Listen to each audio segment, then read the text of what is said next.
Now introduce. I call the meeting to order at 5:32 p.m. On October 16th, 2024. We have 2 minutes that we need to deal with. The first is we need to reaffirm the minutes for October 2nd, 2024. Therese can explain why we need to do that. So I found what I should have added in there, which I did not. So it's material to be added, was that AW Realty was presented with values and confirmation of the acreage from the assessor. They chose to withdraw their appeal and would work at completing an official survey of the properties. And then Boyd Family Trust will continue October 9th, 2024 at 5:30 for the assessor to review the current use regarding the barn and its footprint. Crafts will continue October 9th, 2024 at 5:30 for the assessor to provide a new property card and value for the land not being on the grid. And Nenkoff will be contacted regarding their choice to waive an inspection since the property is not easily accessible. So that had been missing from it. And I felt that was important to be in there. All right. So can I have a motion to reaffirm the minutes of October 2nd? So moved.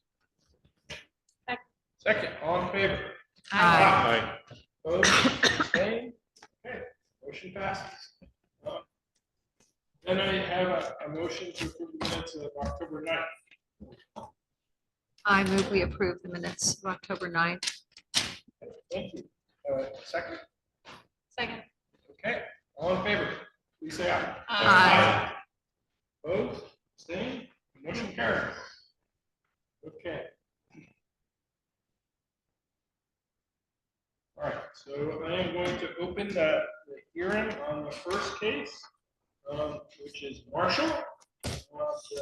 The number is, the property number is 00304033.00001 Strong Drive.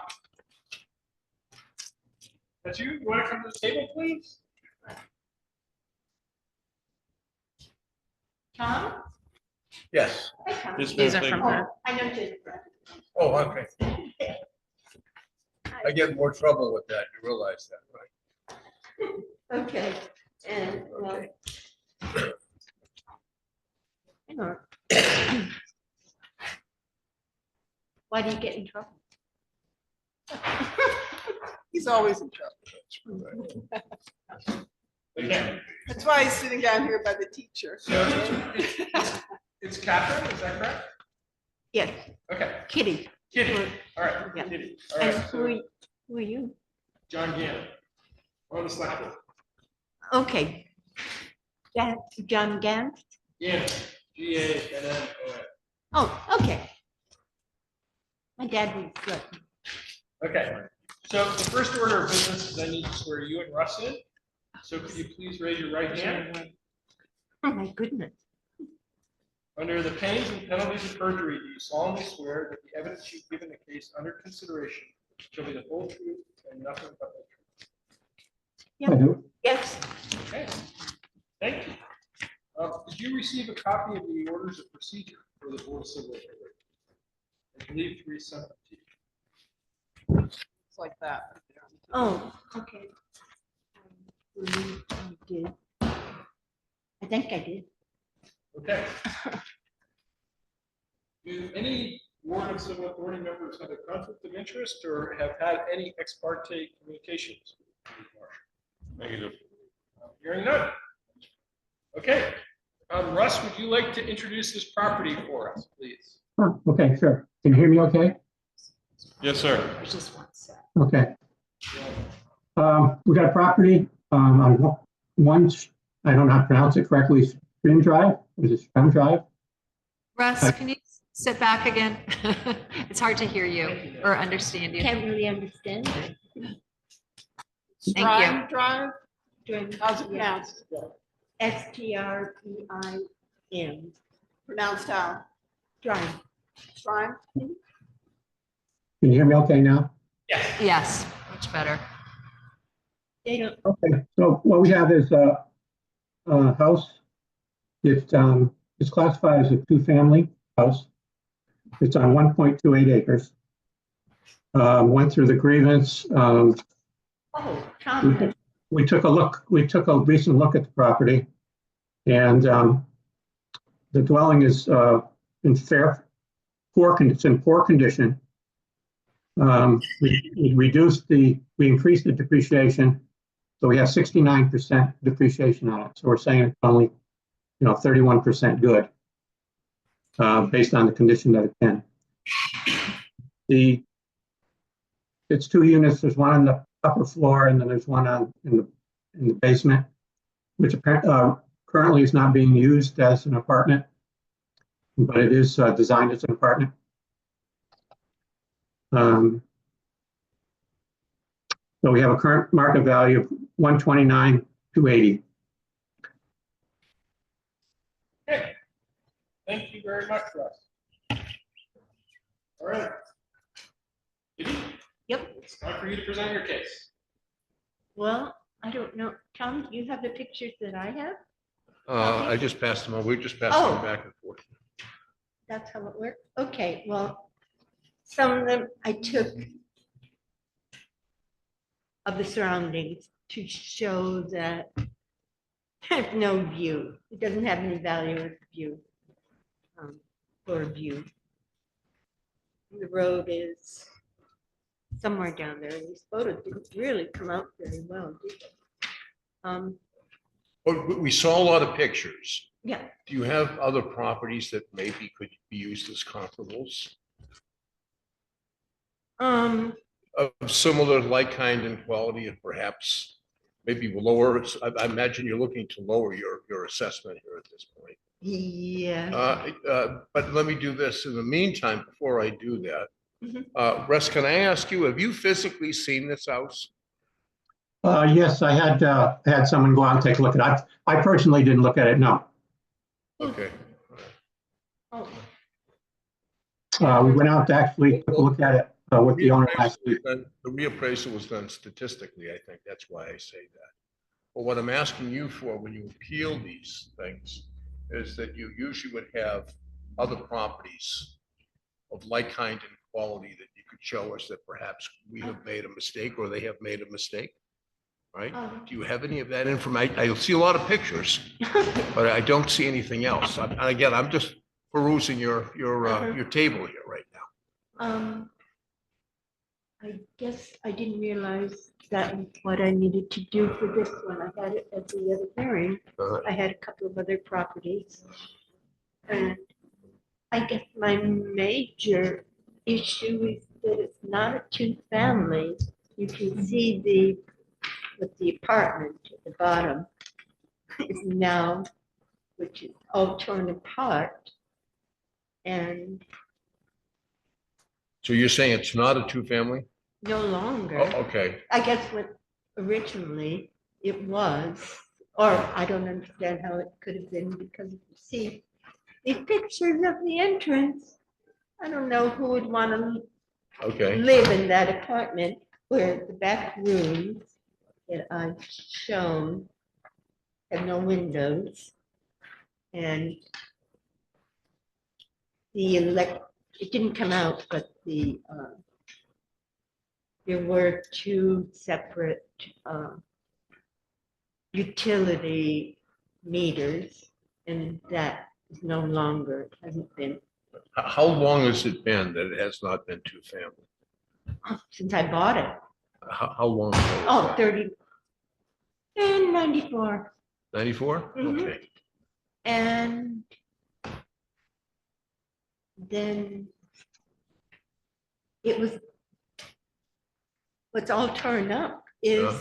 when I had the electric transferred to oil. Okay. So I guess also there was some issue that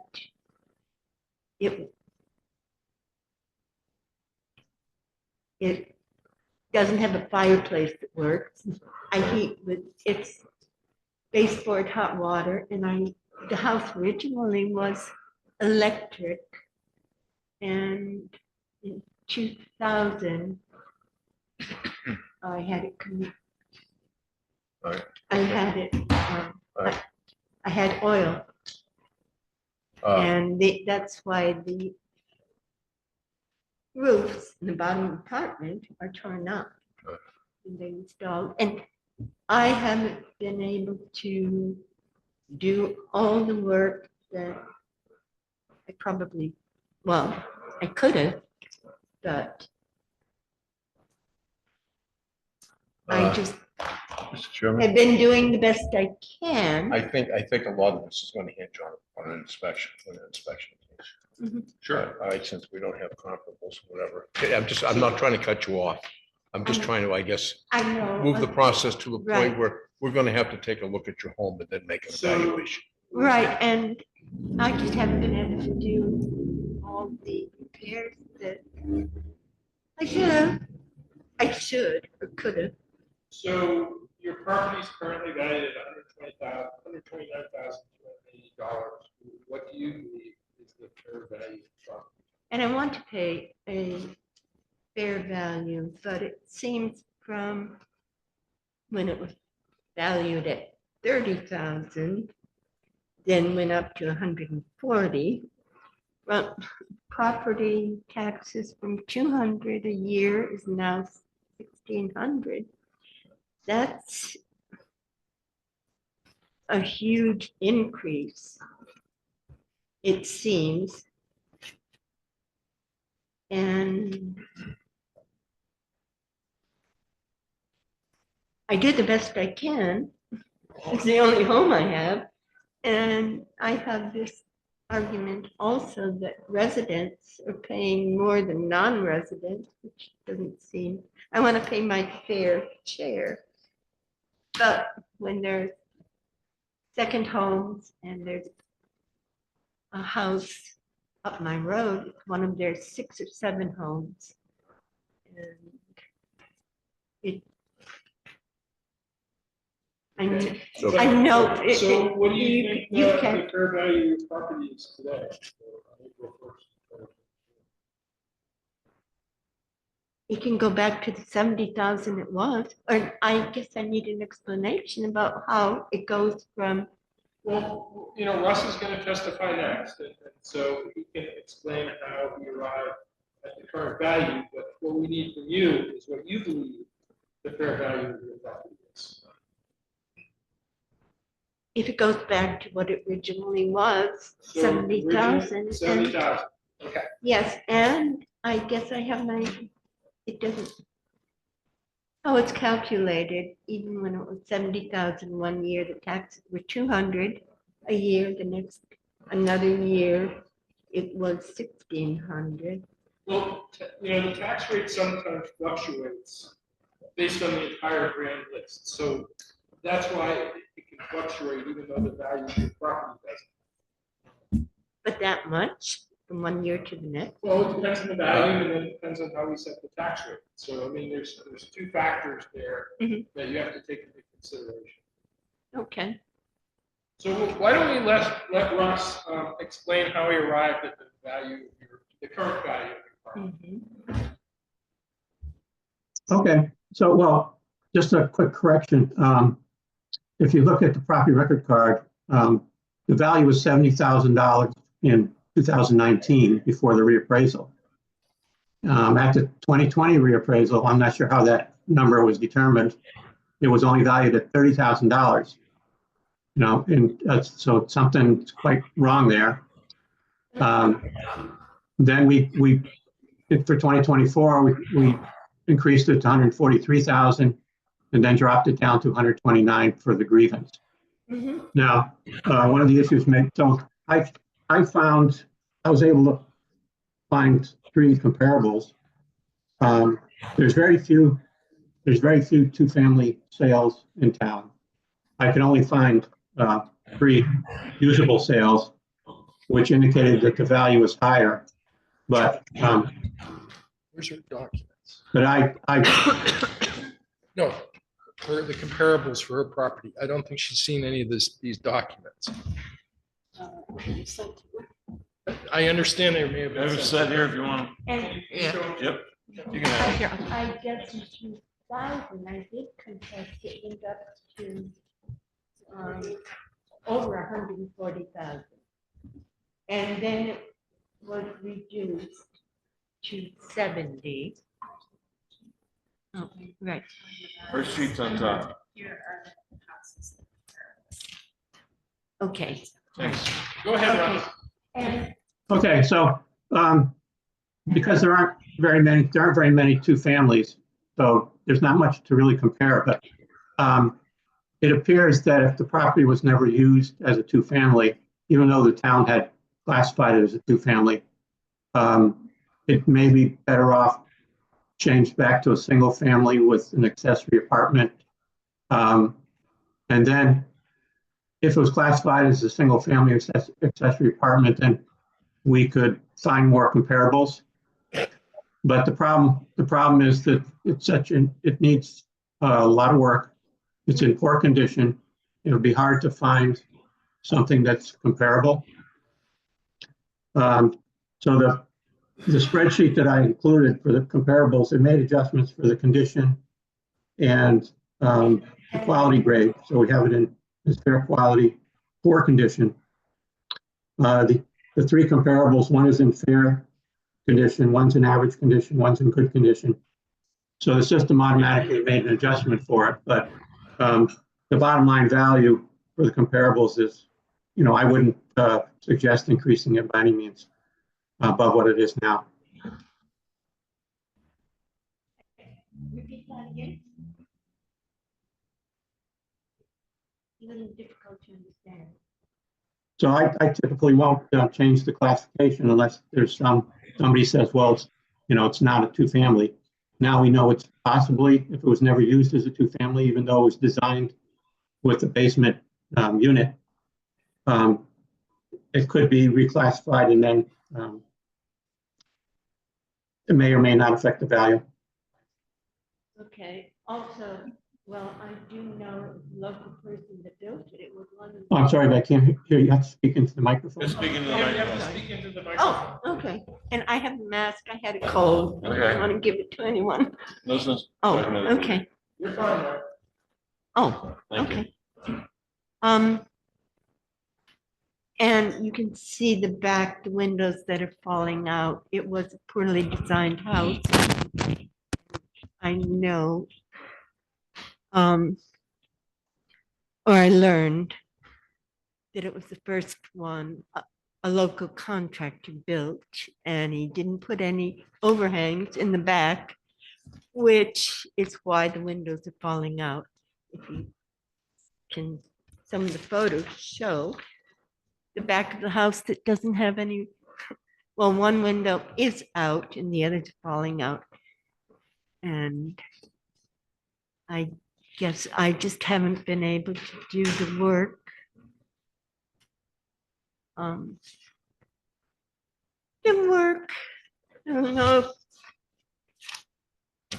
I don't know if you got the photo of my girl, it's just me and her, my kitty. And So I'm a senior. I went through a lot of medical issues and I'm doing the best I can. And now going from what it currently is appraised and paying that tax going to, I don't know how many percentage or how much percentage more it is, going from about $200 a year up to 1,600 plus. It's kind of a big jump. And to budget. So, So what's going to happen? You realize we're going to go up and take a look at the house. okay, All right, and can you make that an inspection team of at least 3 people will be there? and Well, I guess I don't need think to there's know, any more evidence here. Well, no, I mean, we do have 2 options here. One option would be to have Russ reclassify it as a single family with an accessory apartment. And then But- run new comparables, that may or may not reduce the price. That's one option that you have. The other option is we can take a look at it and conclude through the inspection that is a single family home. Well, But it's then- torn, But it'll be difficult for us to come up with a value in that circumstance. okay, So- well, So I'm giving you a choice here. We can continue this hearing. I know, I'm Russ? taking time. That's- So you have a choice. We can continue the hearing and ask Russ to go back and change the property card so it's a single family with an accessory apartment. How can it be an accessory apartment if it's not livable? Well, I'm giving you two choices. He's offered to do that, or we can do an inspection. The challenge with doing an inspection, and we just find it's a single family residence, is you haven't presented any comparables for us to look at. So it's going to be a challenge for the board of authority to come up with a value for the property. Okay, how am I supposed to find houses to look at? Well, I think, if I may. Go ahead. I think, in my opinion, it would be a good idea for us to do an inspection. Okay, And it is our responsibility to look at all values in general. We don't only rely on your testimony, and I understand you haven't seen, sounds like you haven't seen similar houses currently.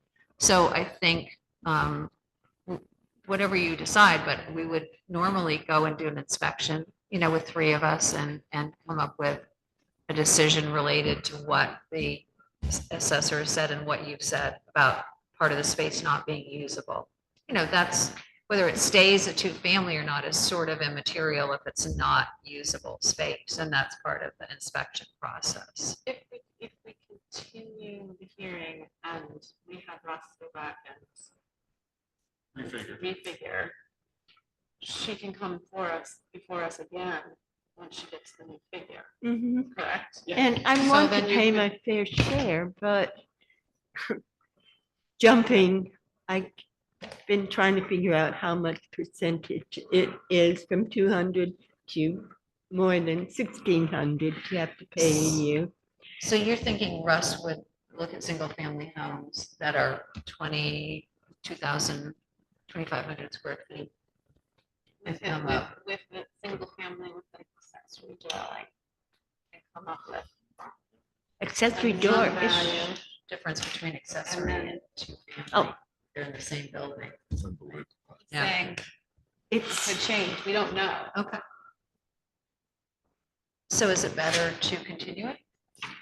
Well, It's up to- it's up to Kitty to decide. City decide. okay, So you have a choice. okay, and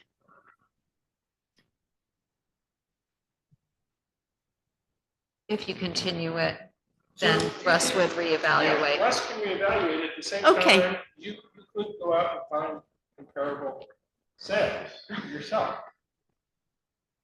I mean, how am unfortunately, I supposed to do that? Knock on doors? I don't understand. you could research that information, for example, in the town clerk's office. Oh my goodness, this is already so stressful. All right. So, All right, why don't we just, Tony, go right ahead. As a suggestion, and this is not something I believe the board's normally gonna do, is you may wanna find an advocate that helps you a little bit along this process. Somebody that's a little bit more familiar with it and can give you some assistance. I'm not sure exactly who it might be. Town clerk might be able to help you in a conversation, or perhaps there's some do-gooder in the community that can just help you. This seems overwhelming. yes, it is. And I think you It need, happened I- overnight. nobody up here is your enemy. We're not trying to hurt you. I know. Just trying to help you through the process. Mhm. And I think you need a little bit of help to get through the rest of the process. That's my suggestion. Okay, who are you? My name's Tony Tribuno. I'm a Oh. Realtor in the community and a member of this board. Uh-huh. Nobody going nowhere, but Okay, just,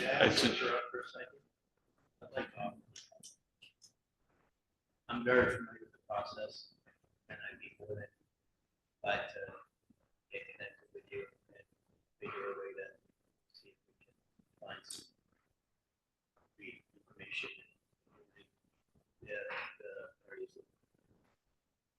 Okay, who are you? What, and you're, I'm just I know, are I'm you? a second homeowner up here. Right, Gold, are you, after me, and I'm taking people's time. Are you Gold? Is your last name Gold? No. Oh, okay, Schreiber, okay, not Schreiber, but if you want my wife afterwards, if you want to leave or if you want to stay behind, I'm happy to give you my contact information. oh, great, okay, thank you, I appreciate That gives that. you a little option. If Mhm. you were to continue, I think that would give you some time to be able to put some data meeting.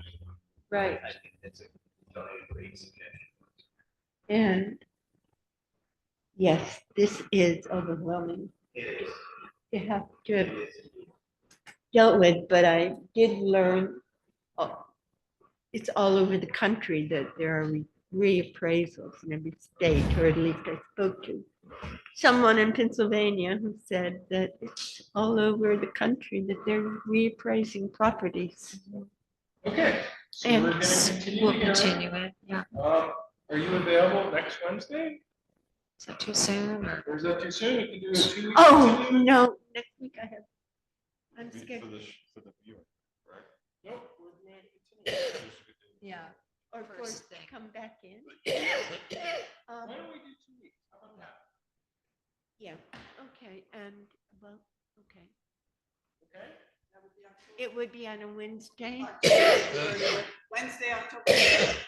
Okay, I have another appointment on Friday, on Thursday. Okay, we can stretch it out to 2 Okay. weeks if you want.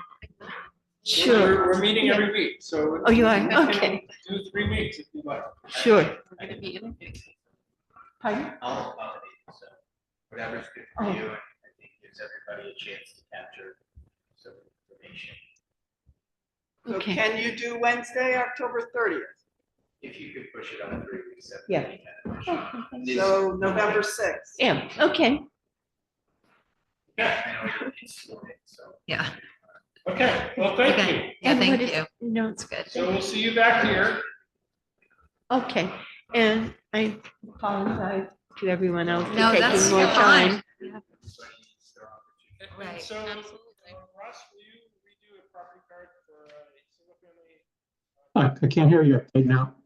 Sorry, can you? I think the mic's off. Let's switch these.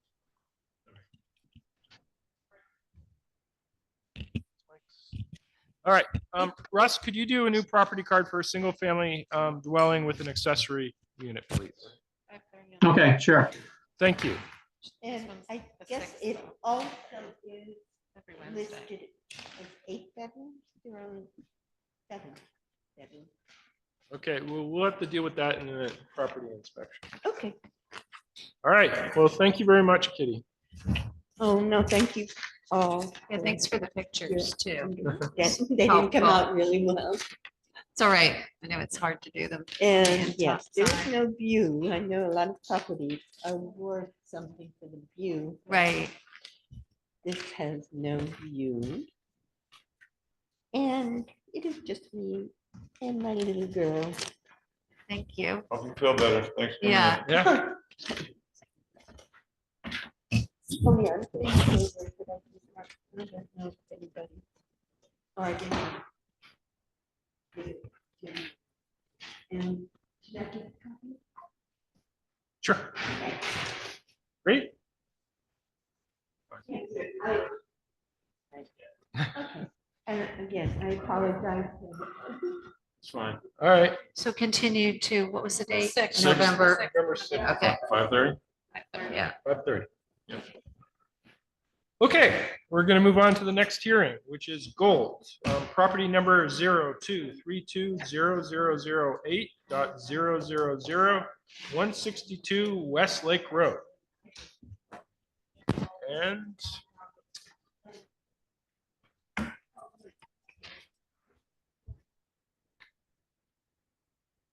you are Hank Ross? I am Alan Gold. Alan Gold. Make a mistake? Okay. I was looking at the wrong document. Sorry. All right, Mr. Gold, we need to swear you and the assessor in, so could you please raise your right hand? Under the pains and penalties of perjury, do you solemnly swear that the evidence you give in the cause under consideration so shall be the whole truth and nothing but the truth? I do. Thank you. Okay, thank you. Have you received a copy of the rules of procedure for the Board of Civil Authority? You know, I probably did, but I don't remember. I see them here. I've been through this twice before. Okay. So I'm very familiar with it. All right. I hope I get it right. Members of the Board of Civil Authority, are there any conflicts of interest or ex parte communications? No. I am not seeing any, so none. So Ross, would you provide a brief explanation of the property and its valuation, please? Okay, so we got a house at 162 West Lake Road. It's in the Lake Raponda neighborhood. It's got 1 acre, a waterfront site. And a single family dwelling. That's the basic description. Mhm. And the value?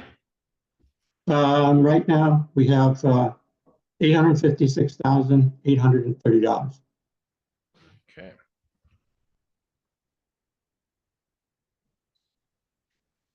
Oh, all right. Good. Mr. Gold, would you like to present your case, please? Yes, I have an opening statement, and thank you for the opportunity to present my case for reevaluation of my property. My preparation to challenge the reassessment revolved, as previously, around immediately contacting the appraiser I had utilized 5 years ago to provide an accurate appraisal of my property. Unfortunately, the response I received was that she could not assist me until November. She noted I had been inundated with appraisal requests from irate Wilmington residents. I called a few other appraisers and they too were busy. So I'm going ahead with this without a current appraisal. This hearing, unfortunately, is my 3rd trip in front of the board contesting my assessment. If I were of a conspiratorial mind, I might be concerned that I am being singled out. However, I realize this assessment was handed down by the legislative fiat and the town of Wilmington is just carrying out their mandate. My previous 2 trips in front of the board started in 2019 when I contested an assessment of $850,000, which was also the assessment in 2018, which I did not appeal. I utilized the services of a professional appraiser who utilized a scientific approach to attain a realistic valuation. Again, in 2020, the town of Wilmington listers repeated the process and I was sent another reassessment of my property, again at $850,000, which was reduced on initial appeal by the listers to $758,380. And again, I presented my case in front of this board, who appropriately reduced the valuation to $625,000, which was the appraisal. Please note, during my appeal of the reassessment for both 2019 and 2020, I welcomed on-site visits to my property by the Board of Listers and the Board of Civil Authority. If notes are still available from those visits, be assured that there have been minor changes to the property. I still have the same 1988 bath and kitchen in the home, although I did replace the toilets to more water-saving models and painted the house. I have spent considerable time, again, reviewing recent real estate transactions and examining the new town assessments compared to last year. My understanding is to facilitate a statewide assessment in a short time frame, the state of Vermont required a computer-assisted mass appraisal methodology. The CAMA computer program utilized algorithms computed by statistical analysis to attain the new valuations. From my research, CAMA program is extremely dependent on accurate data input to receive accurate results. While I'm not a math major, it seems to me no computer program can accurately take into account certain variables such as property condition, age of appliances, baths, or kitchens for valuation purposes. In this statewide reassessment, that type of information is not used to calculate value as an on-site visit would. I am not a real estate professional, however, believe the new assessment of my property is not accurate. Now, I can see that utilizing a 2019 appraisal as proof of current value is not accurate for 2024 value.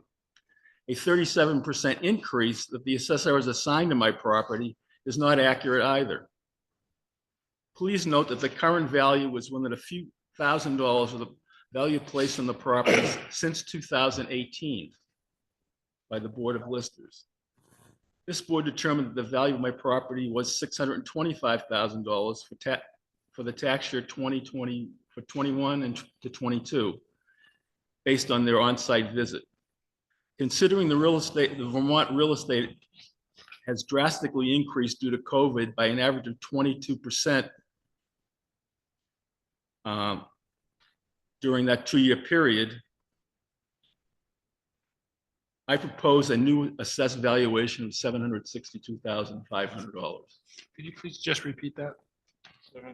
762,500. Thank you.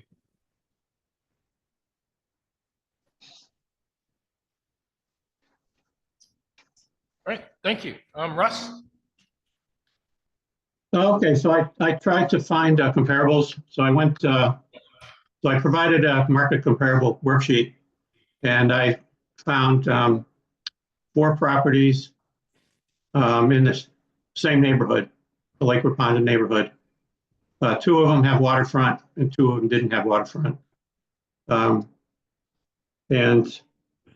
the value that the market comparable approach created is very similar to what the property is being assessed for now. If you look at the bottom left-hand corner, using the market comparable approach and making adjustments for all the variables, the building quality, condition, size of living area, number of bathroom fixtures, it came up with a value of $859,000, which supports the value that we put on it using the market adjusted cost approach, the hybrid cost approach, which is the primary methodology for valuing all properties for assessment purposes in Vermont. So I provided the comparable worksheets, the worksheets, property record cards for those 4 comparable properties. Okay, thank you. Just a correction on that comparable sales report that you provided. On it, it lists my property being built in 2005. It was actually built in 1988. No, that's not the year built. That's what we call the effective year built. So for appraisal purposes, and even your appraiser, whoever did the appraisal for you originally, they use a method which, looking at the property, regardless of when it was built, they have to put an assessment of what using an age life method, what the effective age would be. So all these comparables are using the effective age, not the actual year built. So if a house was built in 1900, it wouldn't have an effective year of 1900. Otherwise, it'd get depreciated down to nothing. So as time passes, properties go through cycles. They're built, they start depreciating. Then over a period of time, then work has to be done, replacements have to be made. So then the effective year is determined by what's been done to the property, through its history. So you can see that the effective year is 2005 on yours. One is 2010, one is 2000, the other one's 2000. So they're fairly close based on the effective age that we determined from the condition the property is in. So we're saying your property is in a good condition. All the 3 of the comps are in good condition. One is an average, and there's adjustments being made for. No, we're saying yours is average condition. So adjustments are made for the condition. If the condition is inferior or superior, then the system makes an adjustment for the differences in condition. What is that effective year built based on? It's a combination of things. It's an appraisal judgment. The fee appraiser would do the same thing. He would use the age life method and say your property is equivalent to a property that was 10 years old or 15 years old, you should see that on your appraisal that you had done for the property years ago. Okay. So it's standard appraisal practice to have use an age-like method. And again, it's a lot of what appraisers do, it's a matter of opinion. So you get 5 appraisers, you're going to get 5 different answers.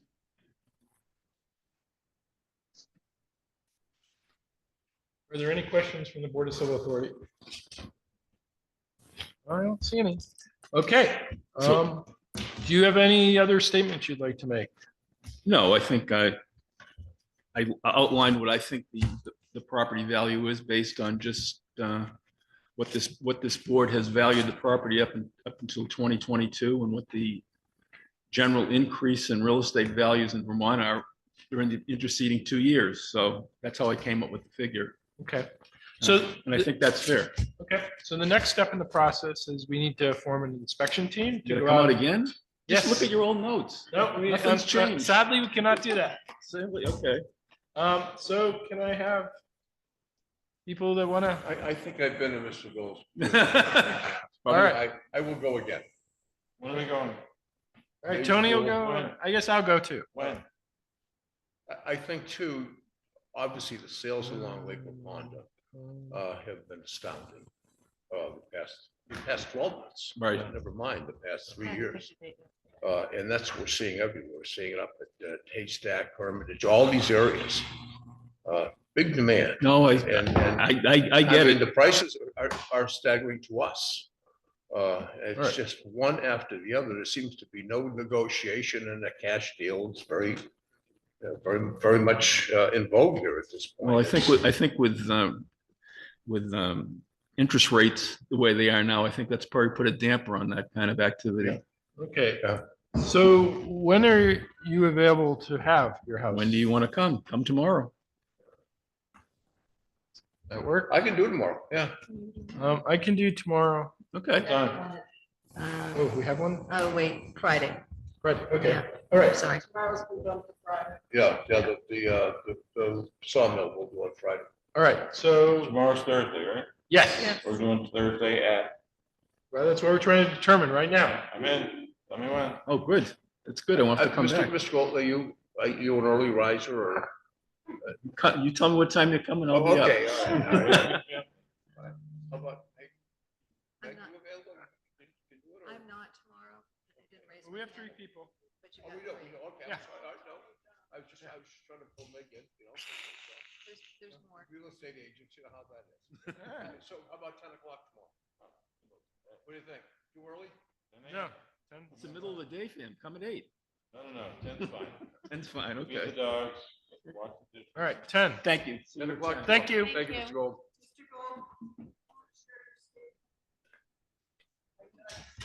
Yeah, that would be great. Well, can I email it to you because this is one line I want to take it. 62 Westlake Road. Yes. A couple lines I didn't speak because I thought as I was reading them, that wasn't appropriate. 17 tomorrow, right, John? 162 Westlake. All right, thank you. All right, we'll move on to our next case, which is Schreiberg. The number is 00201013.000 124 Fanny Hill Road. Okay.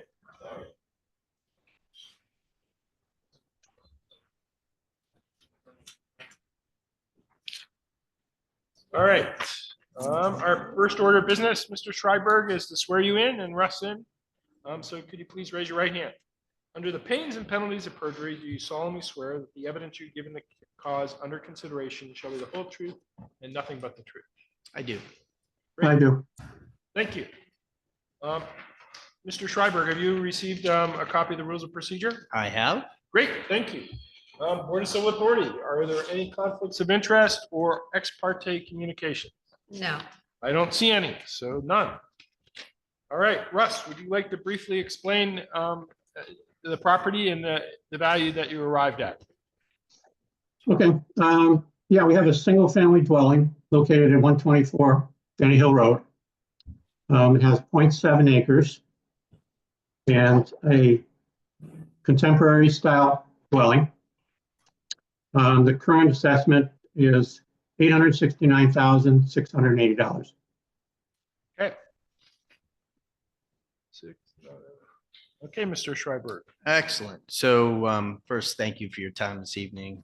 I appreciate the hard job that you have in front of you. I am also probably a bit of a known habitual griever. That's okay, right? Everybody needs a hobby, I think. I could think of a few others rather than sitting with you this Wednesday evening and the time and effort that goes into this. But that said, I'll take you through a little bit of a history on the Lister card for 124 Fanny Hill Road.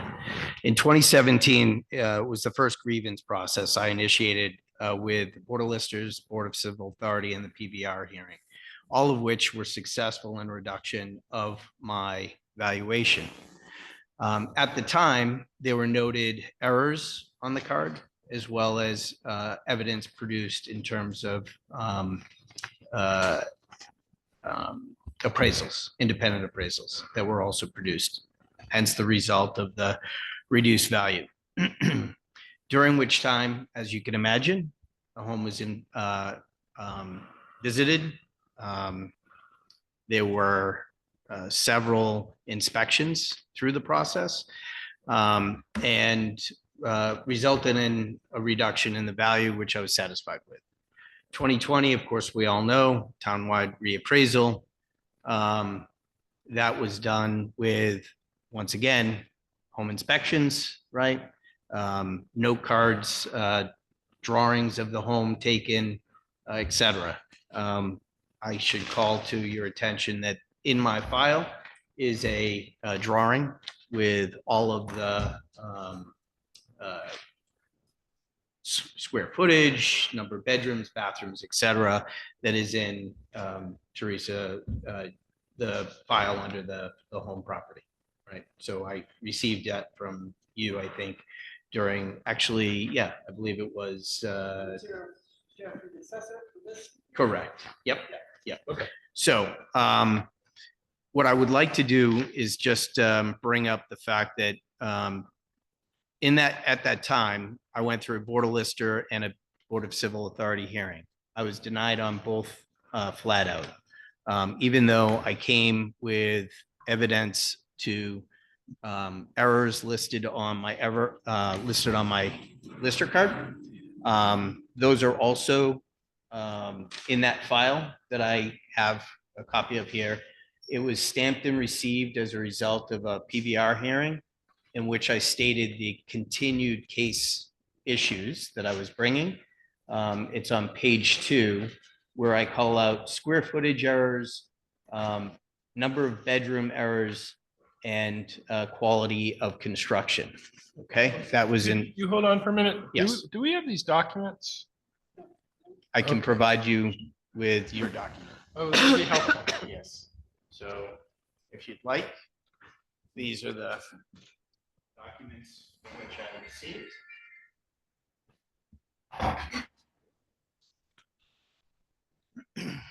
You'll see on the bottom of page 2.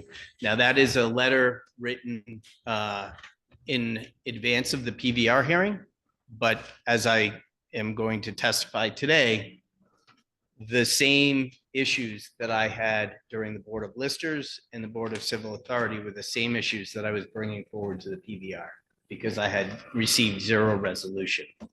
So I just want to show the fact that there were errors noted on the card in 2020.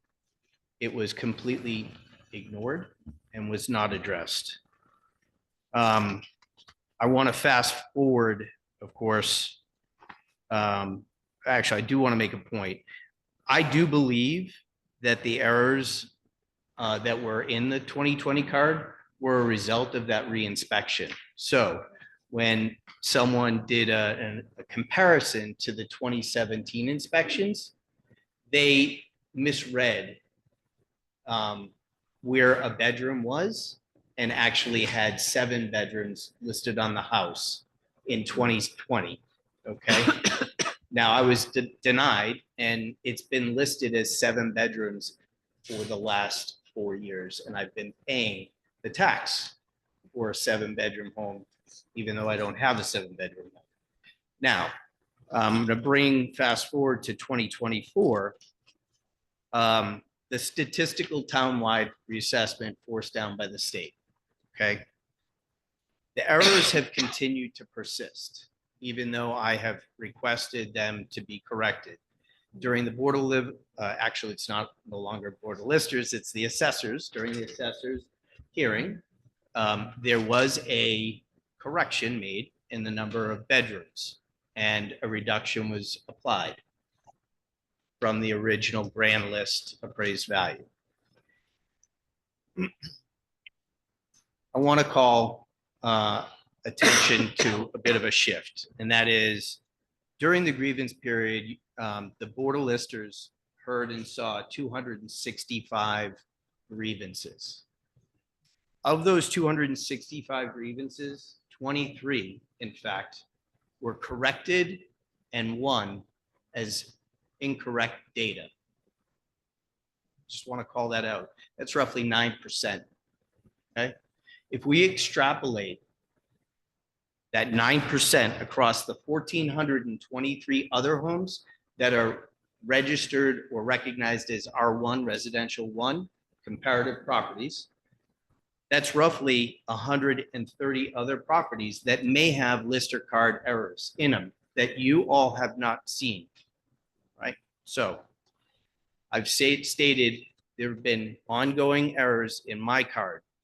There are other errors in other cards. That's fact. The state agency of administration, Department of Taxes, on their website, it states that a statistical analysis is likely not an acceptable method of establishing equitable values, as inequities that currently exist within the grand list may be magnified using that statistical update.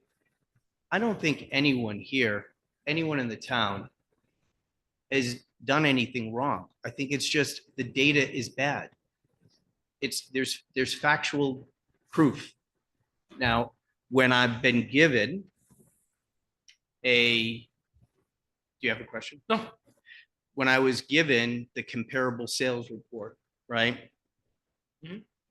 I can't justify and validate any of this data because it doesn't mean anything to me. It could be it could be all of the 130 that have errors in it. So that said, I want to move on to the next challenge that I have. So when I look at the same sales comparable report, right, I see that in 2020, and I have a copy of this, this is your form that was provided to me in 2020. I have continued to maintain, my home is not a grandiose, it's on the Hermitage Club, right? In 2016, I had to keep up with the Joneses. I was getting hate mail from that jerk Jim Barnes, right? Like, oh, you got to update your house. Well, I updated it. Most of the update happened from the exterior to look nicer in the community. 40% of the home was modernized inside the home. The other 60% remains the same. 3 bathrooms haven't been touched since the 80s. 5 of the 6 bedrooms were not touched. Updated painting, still wall paneling on the walls, etc. And you're welcome to come in again and see that, right? Not tall ceilings like all these other Hermitage homes or, big houses have. I have, 7.5, 8 foot ceilings, right? It is not of the fit and finish of a high-end home, which you might gather is from the exterior. So I've maintained over time that the quality and construction grade is inaccurate. That said, I also find that it's very odd that the quality and grade from 2020 goes from good minus to 2024 quality grade good. So inaccuracies from year to year in assessment. How does a home get better in quality grade when nothing's been done? Again, another error. And I shouldn't be paying for that error. Okay. I don't know if you need copies of this. I did my own writing on this. Now, I do want to get to, yeah. If you have writing on there that you would like us to see. Doesn't matter. I can give you copies of your own documents. This one's from 2020. Okay. And this one's from 2024. If you could make a copy of the 2020, because that's from my old records, Sure. Can we do that? or I can take a picture of it. And so, and by the way, the quality grade that I mentioned, the inaccuracies, they're also on the lister card. So it's consistently inaccurate. Now, Yeah. This Lisa? Yeah, we only have one copy of all that stuff, so we need to. yeah. Now, I do want to say, I didn't come here with just problems, right? Because I want to come with a solution. There is a home that I do know very well. I know that the lister card is accurate because I have the lister card and I know the home very well. So I've come to you with a potential solution to the reduction because I don't have comparables. I can't count on those comparables or any other that are on the grand list other than the one I know. And that is of 130 Fanny Hill Road. It is directly next door to me. The house was sold 3 years ago, I believe. You can check that on the card for my accuracy. But that home has the same number of bedrooms, same number of bathrooms, 240 square feet less than my home. It has 0.44 acres instead of 0.7. That's okay. We're not talking about a land value. We're only talking about a home value, a building value right now. So if you look at the lister card for Fanny Hill, by the way, I was in that home through its renovation. While I was going through a renovation in 2016, 2017, we both did the same kind of patch job to make it look good and to keep up with the neighborhood. I know the construction, I know the quality of the home. That home on the lister card for 2024 is listed as quality grade average plus. If I just go and do some simple reading, I understand that if I've been listed as good on my 2020 property card, and I look at what good plus and what very good minus means, right? It's a 6% and a 14% difference, right? From those two variants. Just the same, if I go below good minus is +6, average plus is +14. So if I just think for a second, my home, 130 Fanny Hill home, are very similar. We're not talking about the land value, we're talking about the building value. They're similar in size, construction, bedrooms, quality, grade. I believe it'd only be right to put a 14% reduction on the property value, the building value, that is. So while I didn't actually do the math, I think it's quite easy to do the math on the building value, right? Add in the property value, the 14% difference for grade and having the grade adjusted from where it was. I don't know why it went from very good to, but it just speaks to the inaccuracies. So what I'd like to do is confer, I know I had the burden of production. I believe I've met that by showing the factual data that the cards have errors. My card has errors, has maintained errors since 2020 while I paid an extra bedroom and quality. And the fact that the quality construction grade changed and it improved in 4 years when nothing was done. So there's an inconsistency there. That's the burden of production. And I believe, and I hope I've been succinct enough on the burden of persuasion that I've met that as well. So with that, I conclude and I yield to Russ. So just before we move on to Russ, course. What's the value you like? I'll do some quick math. Okay. All right, Russ, why don't you go ahead while he's doing quick math? Okay, so basically, if you look at the property record card on the back of the card. Back up. Okay, sorry, can you hear me? Yes. Okay, so if you look at the back of the property record card, we have the drawing, which defines all the sections and segments of the building. Is there anything on that card that you see that's in error? Do you have a copy of the card? I believe I do. Give me a moment and I will confirm.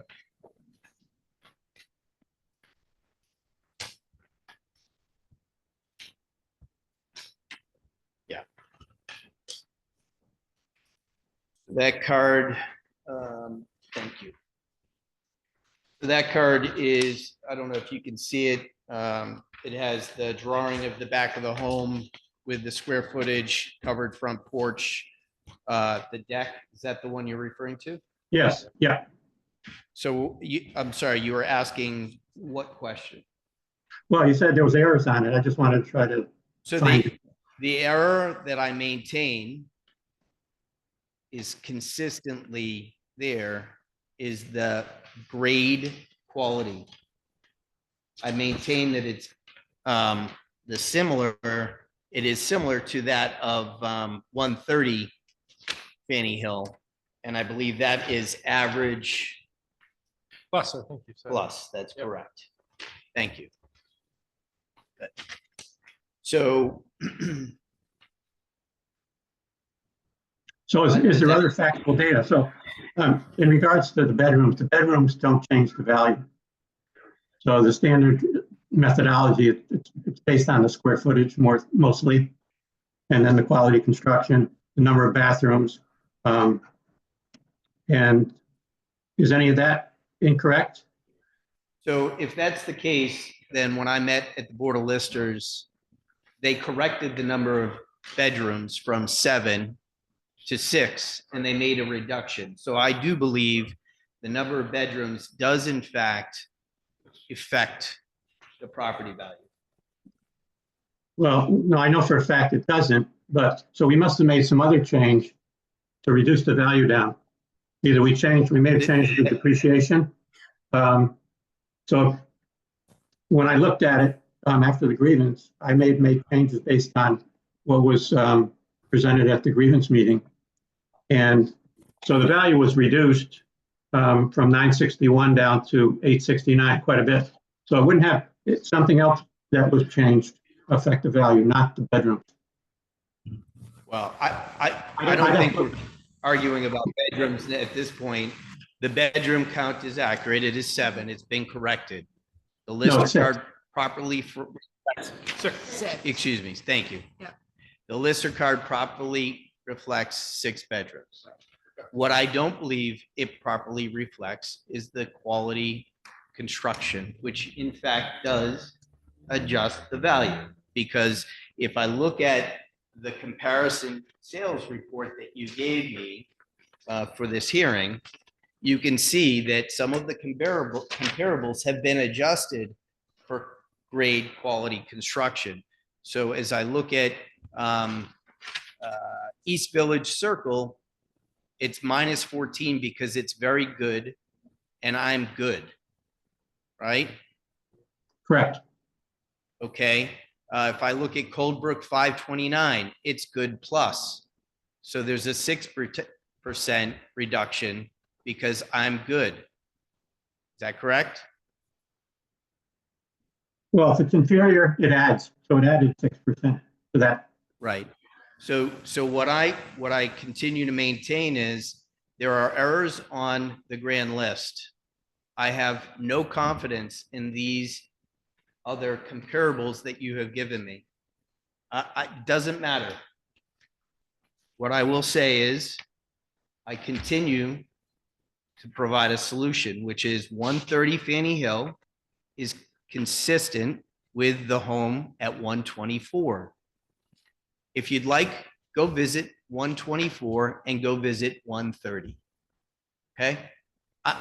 I'm just here trying to provide a solution, because I will tell you that 9% error is not acceptable when you're providing a tax basis, right? Well, So let me just make sure Russ has said all that he wants. Russ, do you have anything to add? Well, no, I think I'm all set. Okay. So Oh, yeah. Sarah, go ahead. I just want to ask a question. yes, You met with the assessors and because your value was 961, Mhm. 690. Yeah. And as a result of that meeting, it was dropped down to 869, 680. correct. And the only change on the card was the number of bedrooms.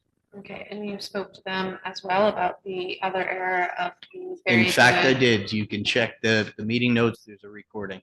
Okay. I have a question as well. Yes. Go ahead, I think you're working on it right now. Yes. The number that you Yeah. think the property is, should be valued at? So let me just, the dwelling value is 580,096. Is that correct? 096. Yeah. 0.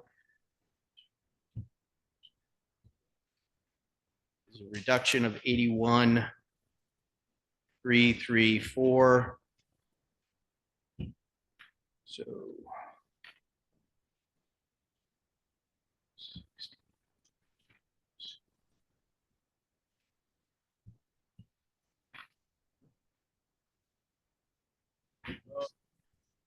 So.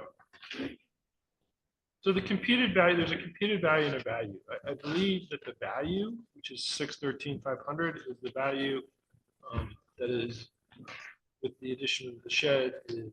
Right, and I'm not taking, I'll add the shed back in because the Yeah. shed is the No, shed. but what I'm just trying to explain to you is I think the value that's used to get to your value is actually not 580. It's but 613. Okay, thank you.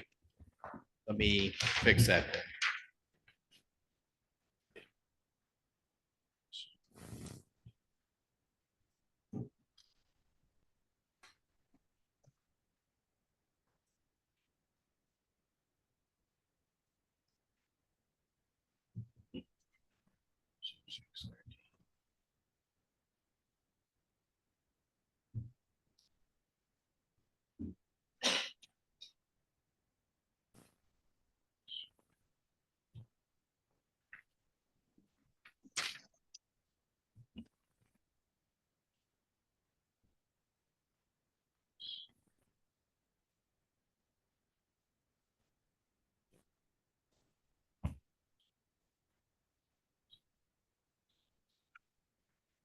So the new building value would come to 527,680.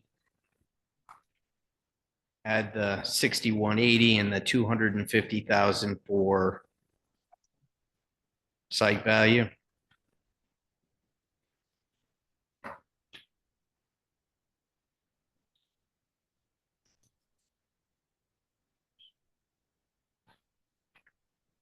Comes to a new value of 783,860.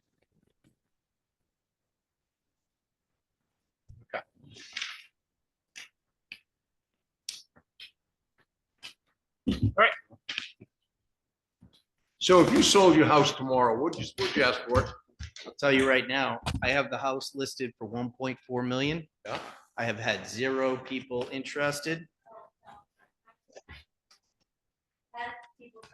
You're not sworn You're not in. sworn in. It's, I'm gonna get to that. I'm gonna get to that. I've had 0 people of interest. So it's on the market right now. It is on the market right now. Okay. The house is listed for 1.397. Okay? It is listed with Adam Palmer.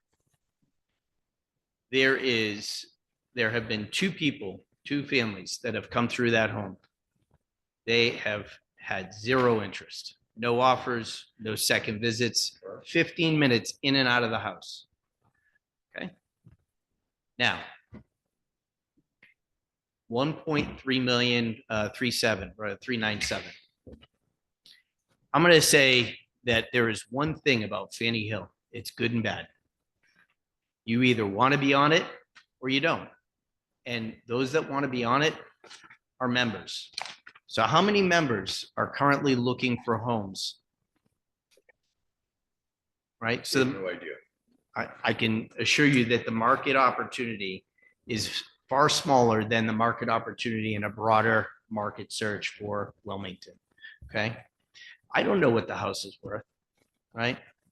Is it worth $1 million? Is it worth 800? Is it worth 787, 920? I don't know, right? But I do know that there are errors on the lister cards. There have been consistent errors on my lister card for years, and I brought them to the board's attention, and it's gone unfixed. That's not how this is supposed to work.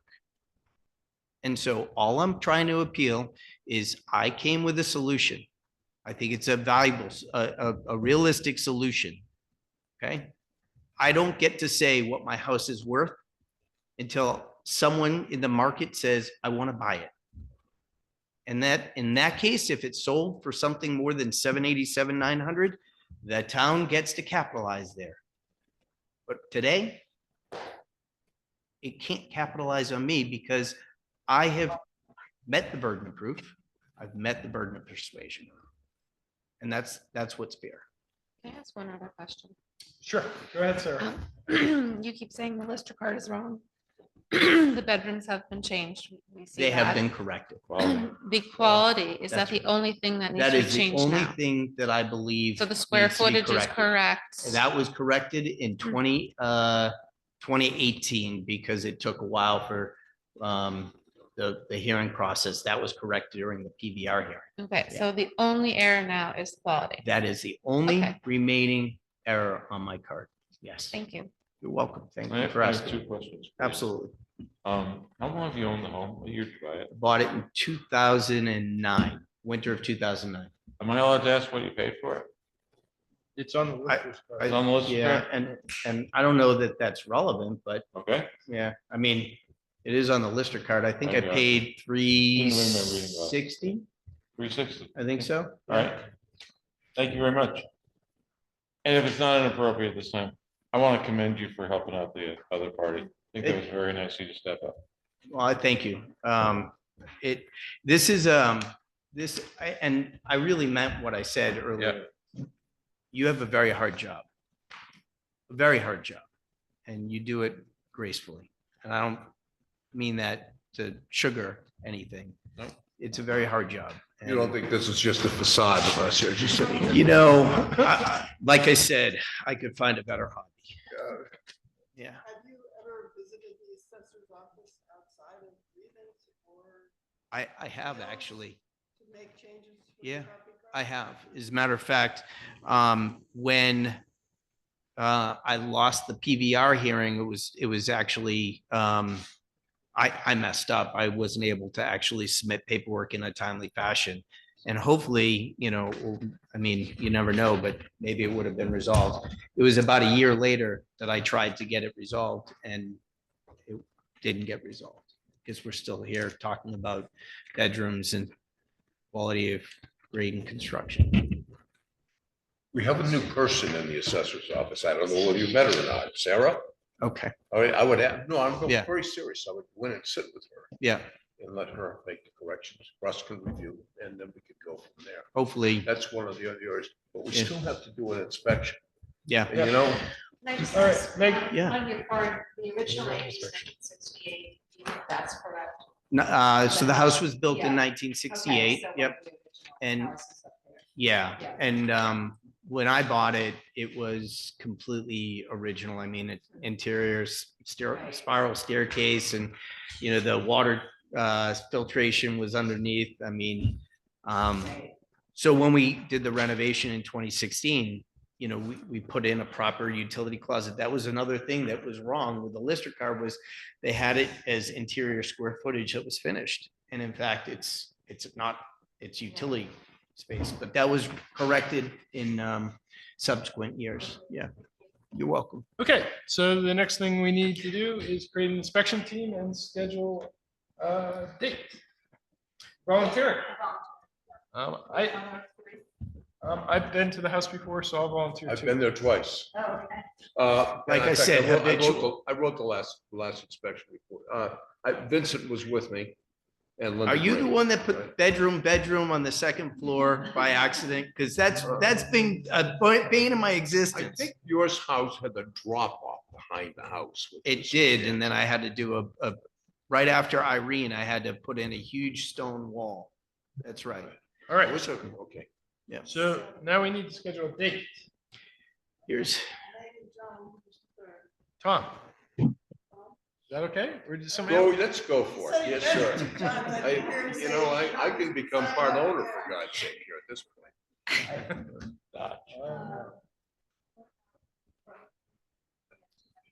What are your dates? What do you?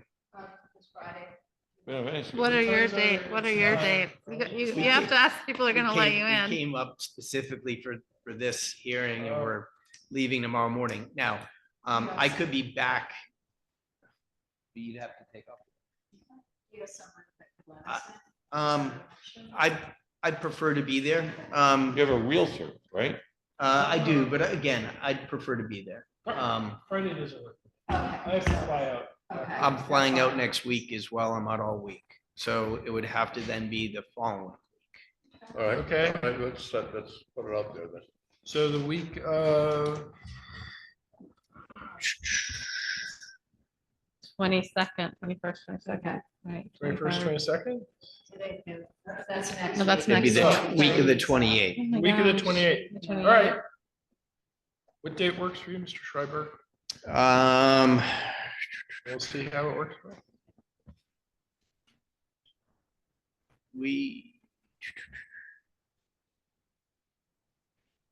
Why don't we do Tuesday, the 29th? And if it could work, maybe 1 PM, would that be all right? That's a good time for me. Okay, let me just write that down. 29, 24 at 1 PM. Okay, Thank you for your time. thank you so much. Okay.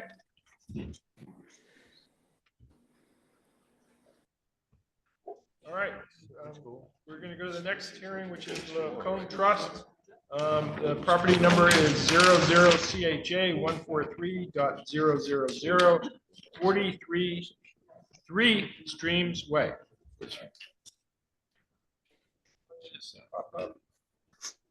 File. Property card, so Elizabeth, are you gonna testify? Yes, hi, good morning, good afternoon. Okay, so first order of business is that you and Russ need to raise your right hand and we will put you under oath. Sure. Under the pains and penalties. Okay, under the pains and penalties of perjury, do you solemnly swear that the evidence you give in the cause under consideration shall be the whole truth and nothing but the truth? Yes, I do. Okay. Elizabeth, have you received a copy of the rules of procedure for the Board of Civil Authority? yes, we have. Okay. Board of Civil Authority, are there any conflicts of interest or ex parte communication?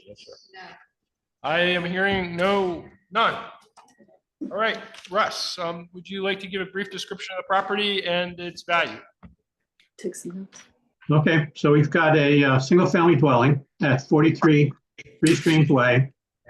It has a contemporary style home, and it's on 1.1 acres, and the current assessed value is 377,010. Okay, great. Elizabeth, would you like to present your case, please? Yeah, and let me just start by saying that's a very hard act to follow, but I'll do my best. So if you would bear with me, I can give you a little background from a procedural perspective. On July 3rd, we received notice from the town that our home was assessed for property tax purposes at $395,120. That valuation represented an increase of $118,470 over the prior year's valuation of $276,650, or an increase of roughly 42.5%. Naturally, we requested a hearing with the town to discuss this matter, as we believe that this amount was egregiously high and discriminatory in nature. At the hearing on July 18th, we presented evidence that the average assessed value per square foot in our neighborhood was $165 per square foot.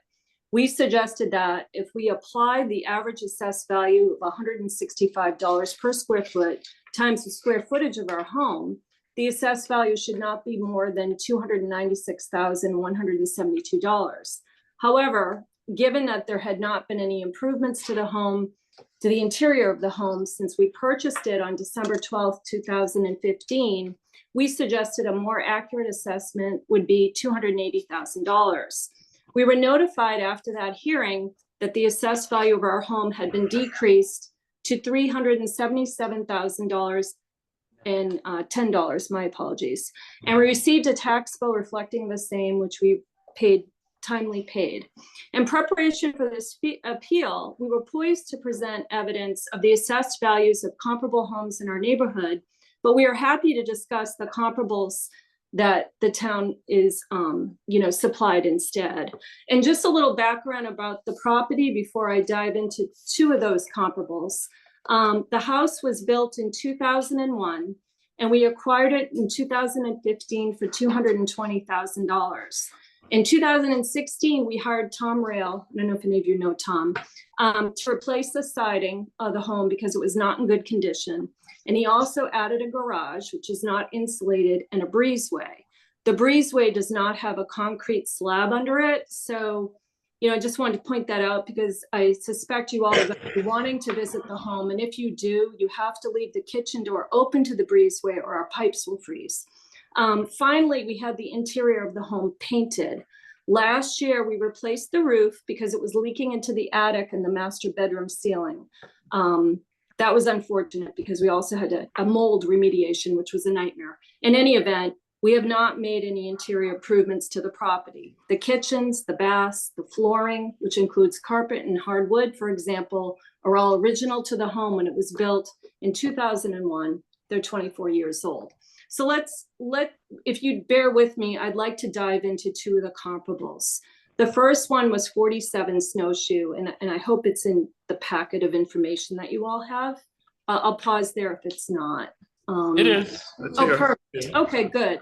And I'm happy to, if you feel at the end of this that it would be easier to understand our argument if I put it in writing, I'm happy to do that. But I'll walk through this. So 47 Snowshoe has a metal roof, a chimney, 5 bedrooms, 3 baths. It's 1,905 square feet, and it was assessed at $288,800 or $151 per square foot. This house sold in April 2023 for $490,000. In contrast, our house has an asphalt roof, no chimney or hearth, even though the card says it has a hearth. It does not have a hearth. It's 3 bedrooms, 3 baths, and is 1,879 square feet. It's that, let me see. Oh, wait a minute. 1,879 square feet. It's currently assessed, as we noted earlier, at $377,000. This equates to roughly $200 per square foot. Our house is assessed at approximately $90,000 more than a house which has features our house does not have and is considerably larger. We acknowledge that we have a garage, but the garage is not insulated, as you'll see. And also, we've also talked about the breezeway. We did add a breezeway, but it does not have a concrete slab under it. We've already had a situation with our pipes, so that's why we keep the kitchen door open. But regardless, in any event, the value of the garage and breezeway were already accounted for by the town after this work was completed in 2017. Specifically, in 2017, the assessed value of our home increased from $215,000 to $245,000. That was the same year in which the work from Tom Rail was completed. So we ask, how can our home be assessed higher a higher value than this house. It doesn't make sense. Our house is smaller. And again, we did not do any improvements to the interior of the home. We suggest that the assessed value of our home is not fair and equitable as against this comparable. Let's look at another one. And I'm not going to walk through every one. I just want to highlight two for you all because I realize, you know, it's almost 7. You probably all want to go home and have dinner. I completely get it. 22 Arctic Circle, 4 bedrooms, 2 baths, wood fireplace. I took the effort last night when I saw this in the packet to go to the Zillow listing. And according to Zillow, when this house was sold in June 2023, it had new flooring and a new kitchen with quartz countertops and stainless steel appliances. It is 2,348 square feet, and it sold in June 2023 for $475,000. Again, its assessed value is $340,240 or $144 per square foot. In contrast, our house does not have a new kitchen. We do not have new flooring. The interior has not been touched other than a paint job. The kitchen and baths are original to the house, but our assessed value is $200 per square foot. So we ask again, how can our home be assessed at a higher value than this home? Our house is smaller, and you know, it just doesn't make sense to us, quite honestly. And I feel like it's unfair. Otherwise, I wouldn't be wasting your time right now. So while we appreciate the town's willingness to adjust our assessed value from $395,120 to $377.10. That's a hard one for me. I think I'm tired. I haven't had dinner either. The fact remains that this still represents an increase of $100,000 more than the prior year's valuation of $276,560, or an increase of 36.3%. We suggest that our home is not only being valued at a much higher rate than the original grouping of homes we provided in the first hearing, but it's also at a much higher rate than the 5 comparables that were provided for purposes of this hearing. Specifically, our house is being valued at $200 per square foot, but if you look at the 5 comparables that were provided, the average per square foot valuation of those 5 homes is $153 per square foot. We suggest that this is egregious, it's patently unfair, given the improvements we made to the exterior of the home in 2016, and also that 3 of the homes, Snowshoe, Big Bend, and Arctic, are much larger than our homes, but were assessed with lower valuation amounts. We suggest that providing the average valuation of the 5 comparables, which again is $153 per square foot, would yield a fair and accurate valuation of $287,487. That's what we're proposing. Please note that this $287,000 amount is in line with what we suggested at the first hearing using different comps. At the first hearing, we suggested that the valuation was $280,000. So that's my spiel. I thank you for your time and consideration. I know you all are busy, and I know the night is getting on. So are there any questions? Well, the next step is, Russ, would you like to respond to the appellant's testimony?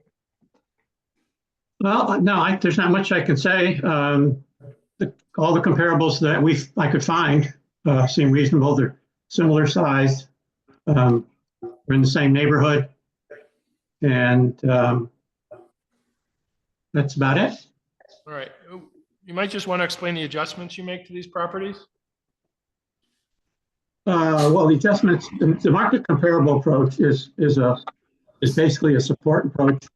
No values, none of the values in the town are valued on the market comparable approach. We just use this to try to look and see if we can support the value that's created through the Marshall and Swift valuation system. So in this case, the market comparables came up with a value of 467,000 based on those comparables. We have to use sales. The system automatically makes adjustments for the differences in size, difference number of bedroom different number of plumbing fixtures, differences in the grade, differences in the condition, square footage.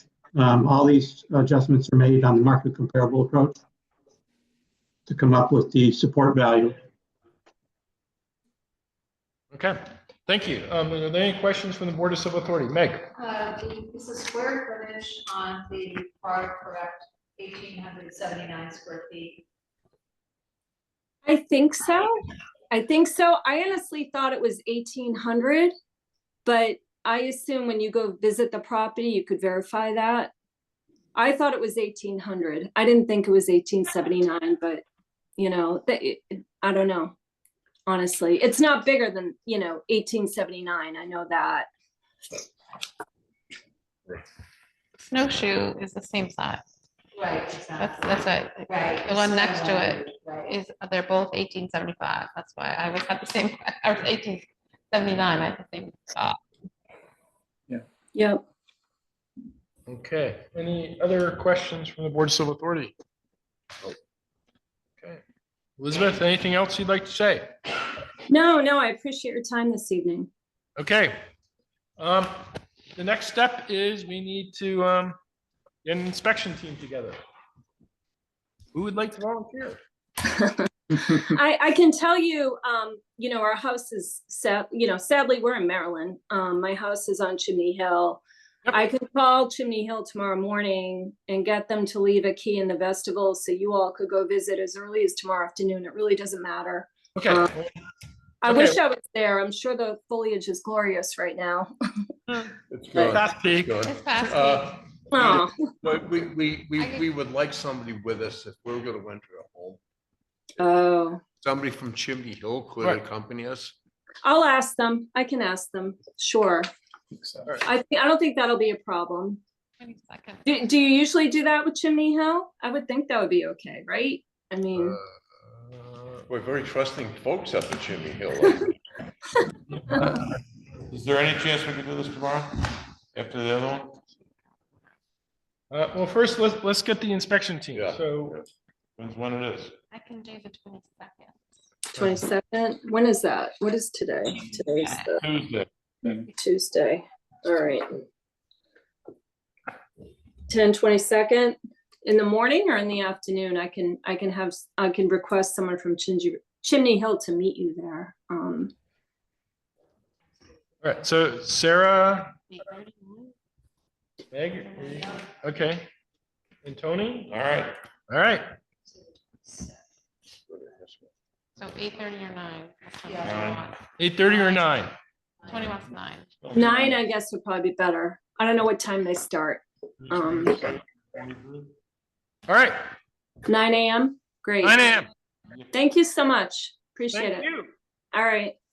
All right, Bye-bye. one more hearing. Then we have other work to do. Last hearing is Kaplan, property number 00302034.200, land only on Brown Road. Rich, we need to have you swear in. Please raise your right hand. Russ, under the pains and penalties of perjury, do you solemnly swear that the evidence you give in the cause under consideration shall be the whole truth and nothing but the truth? I do. Great. I do. All right. Have you received a copy of the rules of procedure? Yes, I have. Excellent.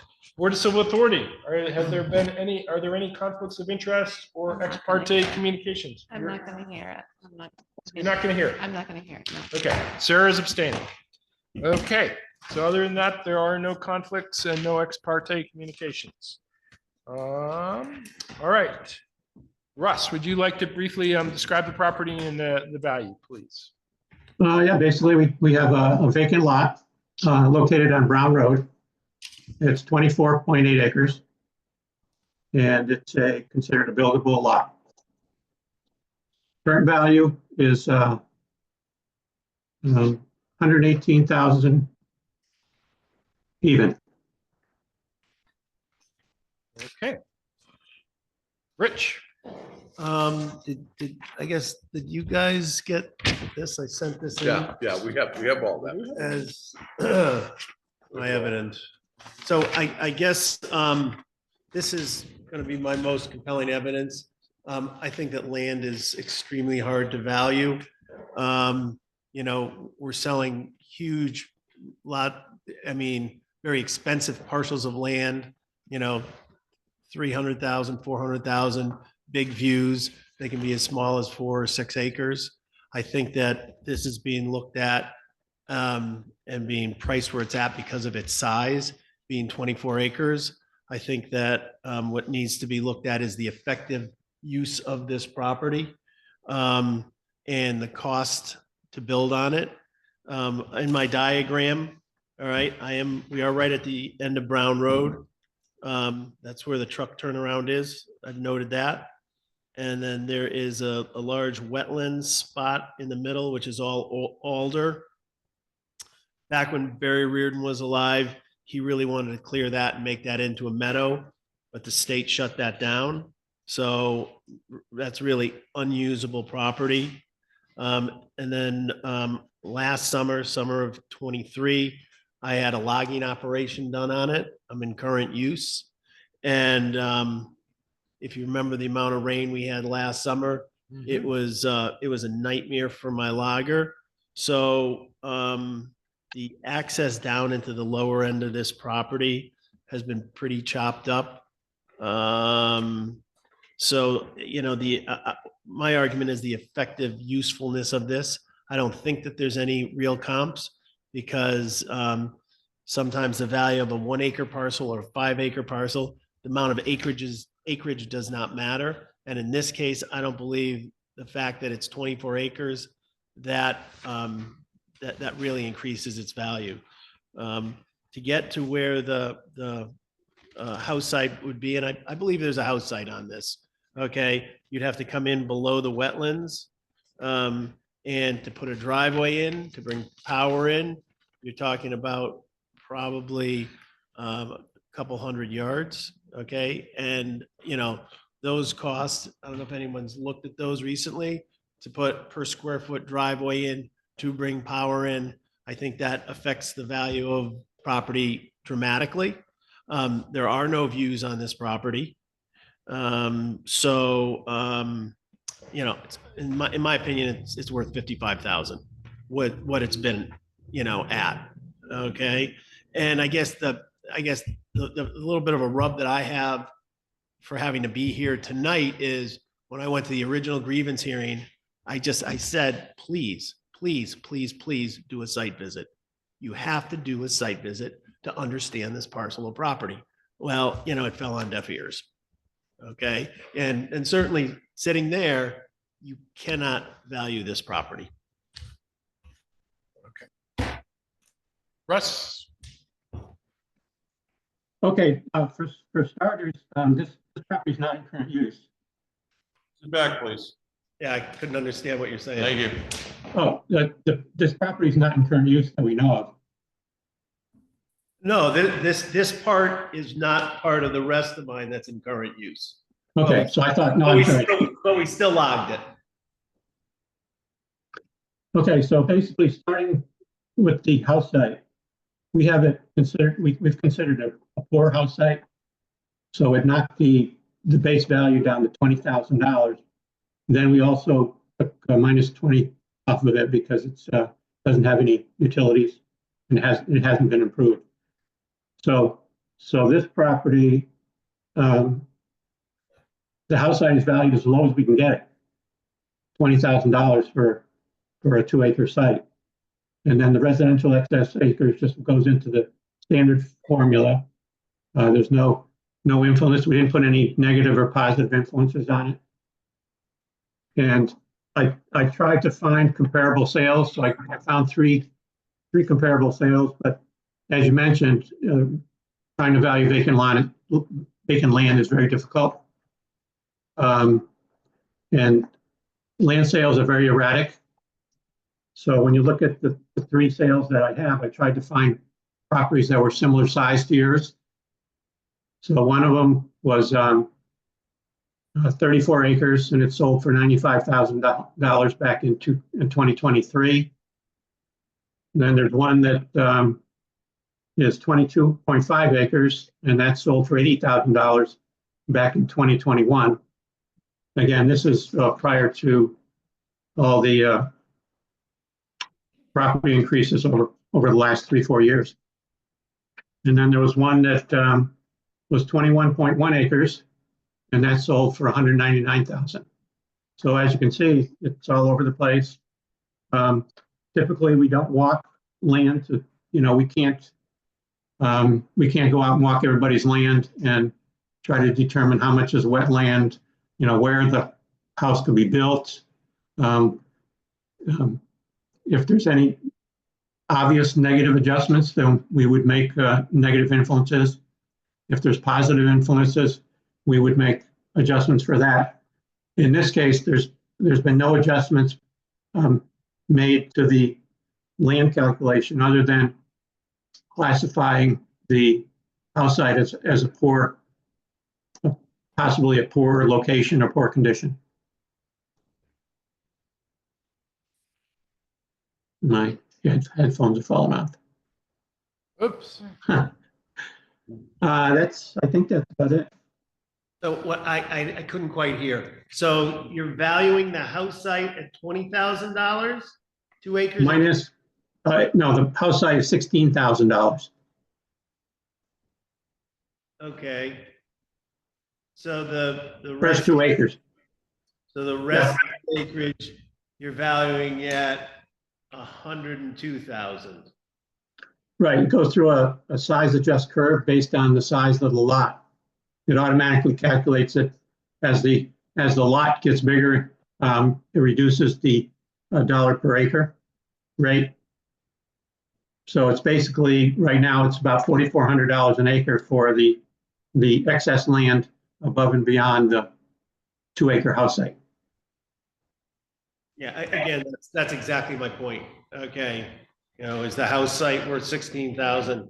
Absolutely, but all the excess land worth $4,000 an acre is absolutely no way. Okay, and as far as the comps, like I said, I don't believe there's any good comps.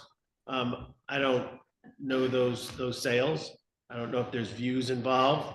Views certainly pump up the value greatly. And I think it's flawed if you don't go and walk land, especially if I'm asking you to, because I'm grieving the value here. Each piece of land is unique and presents its own challenges. And again, for reasons I've stated, location of a potential house site, get utilities, power, everything there. I think that it's difficult at best. One thing I want to mention is we don't use the word view. We use location, but if there's no house, we don't put any kind of factor on because we don't know where the house is going to be and whether the location of the house is going to affect the value. So there's no, on a vacant lot, we don't put any factors in for a view. So none of these comparables are valued based on any kind of a view. Well, again, I think that views are, hugely integral in the pricing of property. In my real estate business, if something's got a view, boy, people are willing to pay a whole lot more for it because there's something there. Yeah, I agree. So is this something that you would come and do a site visit? Yes, we are required to do an inspection. of the Okay, property. great. I have a question. Bring your boots. Okay. Whoa. You said you- Let's back up for a minute. No, he's Wait. asking a question. We're not. Oh, I'm sorry. Oh, no, but he said bring your boots. I just want to make sure we go and we look at it. We're not going to trudge through it, Rich. We don't do that. Okay? But you gotta. Well, Moving right I think, along. All right, Tony. You said that you have neighboring land that's in the current use program. Yes. Why is this piece not in the current use program? If you don't mind me asking? I thought I might keep it for one of my kids. Okay. And I do have a default, if we don't come to An agreement. an agreement, I can lump this in as as accessory land. But that's not my first choice. I haven't been on the board that long, in all honesty. But I was on the last site visit. The what? I was on the last site visit on this property. Oh, you probably were. Yep, Yeah, no, this has been going on for a I while. got it. I know where it is. Go to the middle of nowhere and turn left. Yeah, and we like it there. I think I've been on this property too. Where to go again? Is this across that road from your house site? Correct. You It's know, where the Reardon's turn- place is here. Yeah, I'm over here, Yeah, and it's and the it's turnaround, right, yeah. right where I have it indicated. That's where the truck turnaround Yeah. is. So it's, and quite honestly, it's, I mean, you get a pretty good vista from right there because they went right through the alders and they use that as a log landing right there. right. And they've actually cleaned it up a little bit. And, you know, you can't really appreciate the destruction of the logging until you get down in there further. So again, I would encourage you to get in there and check it out a little bit. Because I think it impacts value hugely. Right. Yeah. Okay, do we have any other questions from the Board of Civil Authority? All right, then the next thing to do is set a inspection team. Who would like to inspect this I was property? saying, I want to go again. I think there's something wrong with the next hearing. It depends when it is, sir. Just give me, if you have an ballpark, I'll do my best to fit it in. Rich, you don't need to be on the property or? Well, the only thing that I can do is you're gonna get up there and say, okay, where You're are we? gonna point. And I'm gonna say, okay, here's this point on Brown Road where it starts here, all right? And here's the other point, which is down Reardon's old driveway, Elias driveway. I can show you very easily those 2 points. And then it goes, I don't know if it's 1,000 or 1,500 feet down this way. And again, you got the wetlands, and then I've got a cleared spot in here, which is probably the house site. And then the back, you know, half or 2/3 of it, it just drops off into no man's land. Okay. Oh. Who would like to be on? When do you the wanna go? inspection team? Put on those. I got the calendar somewhere. All right, so we got Tony. Yeah. Anybody else? I mean, I guess I'll go. Lucky you. Anybody else? Therese? Yeah. All right, so now. Oh, you can. All right. Meg. All right, so now we just to schedule a date. Yeah, and if I'm available, I'll be glad to meet you there and just give you at least those 2 points up on, Right. off of Brown and Reardon's old driveway. What have you guys got scheduled? Tomorrow. Okay. What date can you do it? We do it, get this on the inspection Friday at 9:30. We do it right after that. No. I can do Friday at 9:30 if it matters. Friday, 9 o'clock, Reno. 9, I mean, yeah, okay. So what have you got next, John? What else is on Friday? Nothing, okay, just find out Friday. We have the 29th. That's on Fanny Hill. Where else? What else do I have? I know I have another one somewhere.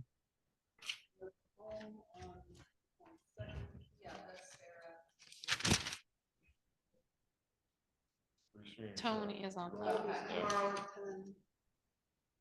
Yeah, I'm on that one. Yeah.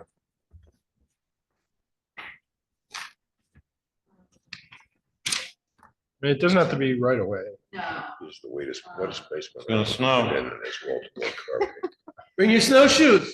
Not likely. Beautiful up there. Hey, you know what? You know what the 31st is, Tony? Halloween? Bruce Springsteen All in right. Montreal. Wow. 25th, We okay? saw him 100 Does- years ago. Yeah. I remember that day. Tony, Is that Yes, great? sir. 25th? What was it? the 25th? Friday. Not this Friday. What time? Well, that's what we're gonna, does that work for you, Rich? I mean, 10 a.m., sure. Yeah, 25th? 25th, big day. 10 a.m. Friday, the 25th, 10 a.m. 10 a.m. Yeah. Okay. Thank you very much. All right, thank you. Appreciate all your efforts. All right, Yeah. best for last, right? Yeah. Thank you. You mean there's somebody else coming? No, best for That's last. what I said. I thought there was somebody else coming. Have a good day. Thank you. Okay. Oh. So we are closing the hearing. Thank you very much, Russ. Okay, thank you. Want him to introduce that. Oh, the land schedule. Thing he shared. Where did I put the land Sure. schedule? Do you want to just discuss the documents you sent, Therese? The land schedule in your email? The land schedule. Oh, okay, yeah, so, yeah, like I mentioned in the email, it's for what it's worth. The system, the system has models and it doesn't have land tables.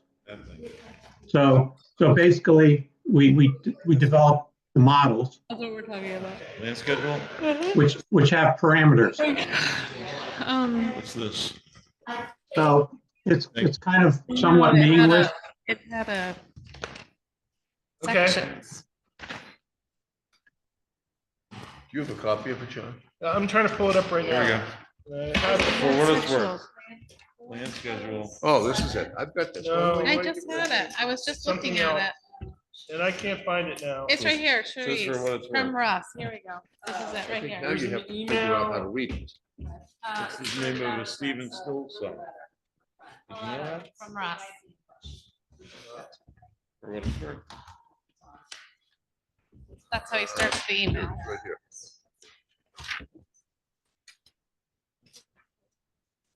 Yeah, this is the only thing that's available as far as land valuation. We don't use tables anymore. They're not tables. One out the window. Parks across the street. I said, just hope it's not like that. I'm open to that. Sounds Okay. like an alarm, doesn't Park Out here, it's over here. Thank you. it? Oh, someone stopped it. And thank everybody. First period, I think.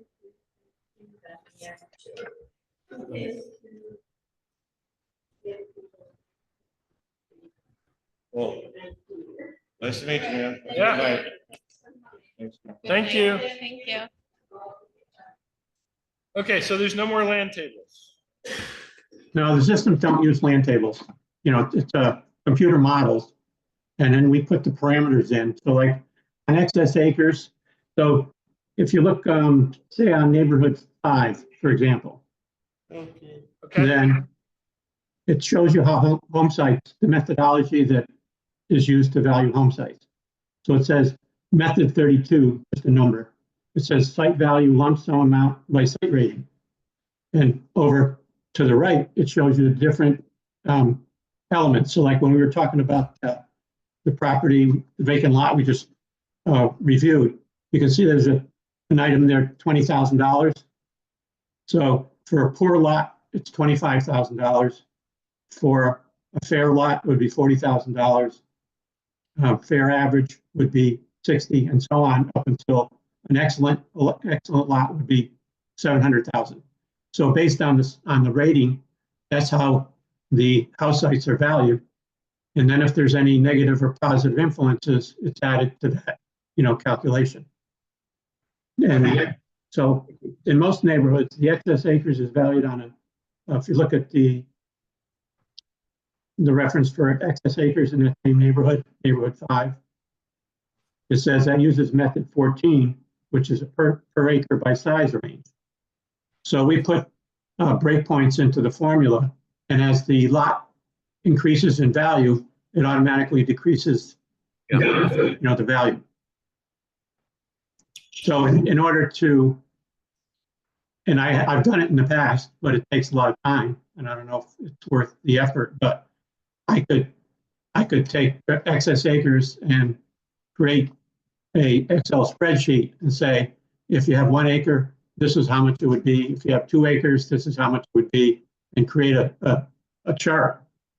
But again, that doesn't exist. I would have to create that. And whether it's useful or not, if it's something that the board wants me to do, I'd have to put the hours in to do it. Okay. You have a question, Sarah? Yeah, what does some entry? You have you have Chimney Hill. Default, and then what are the entries? Oh, I can't hear you. I'm sorry. Neighborhood? Neighborhood. Well, I couldn't hear what was said there. I don't know if the, What is the difference between neighborhood 1 and neighborhood 5? Like, do you have some that say default, Chimney Hill? no, I think something's happened there on the audio because it's faded out. What is neighborhood? No, it's still not there. Can you hear me now? Oh, now I can hear you. Okay. What does neighborhood 1, 2, 3, 5, because you have some that are one that's default, one that's Chimney Hill, one that's Lake Raponda. How do we know what neighborhood 2 is versus neighborhood 5? Right. Well, I could print a list. So they're basically geographic areas. So they're just numbered. Some of them we can put a description on, like Raponda, like we put a description on that, so we know that one's what it is. But they're basically geographic areas. So when I try to do comparables, I try to find, first of all, try to find comparable properties in that same neighborhood. And so in some cases, the valuation rates may be the same from neighborhood to neighborhood, but they could change. So neighborhood 0 is basically what's called a default neighborhood. And so anything in the default neighborhood, like all the current use. So no matter where you are in town, it goes into neighborhood 0, and current use is developed the same no matter where the current use is in town.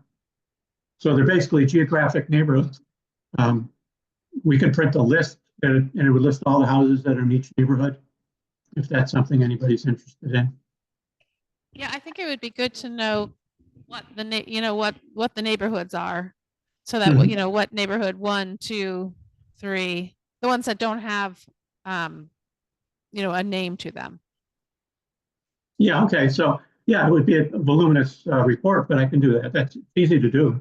No problem. Well, I think we just want to know what encompasses neighborhood 2.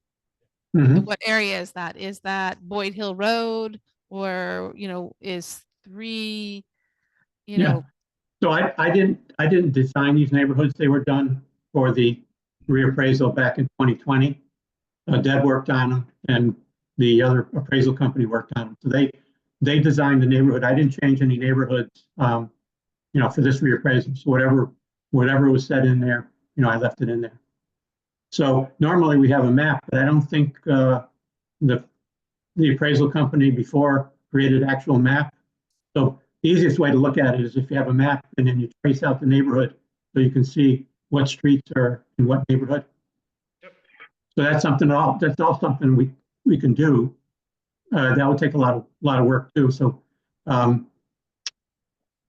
the neighborhoods worked before, so I just left them the way they were. So I can either list details, or I can put just streets, list the streets that are in each neighborhood. Sure. Listing streets would be helpful. Yeah. I have a question. Are the numbered neighborhoods anything like the zoning map?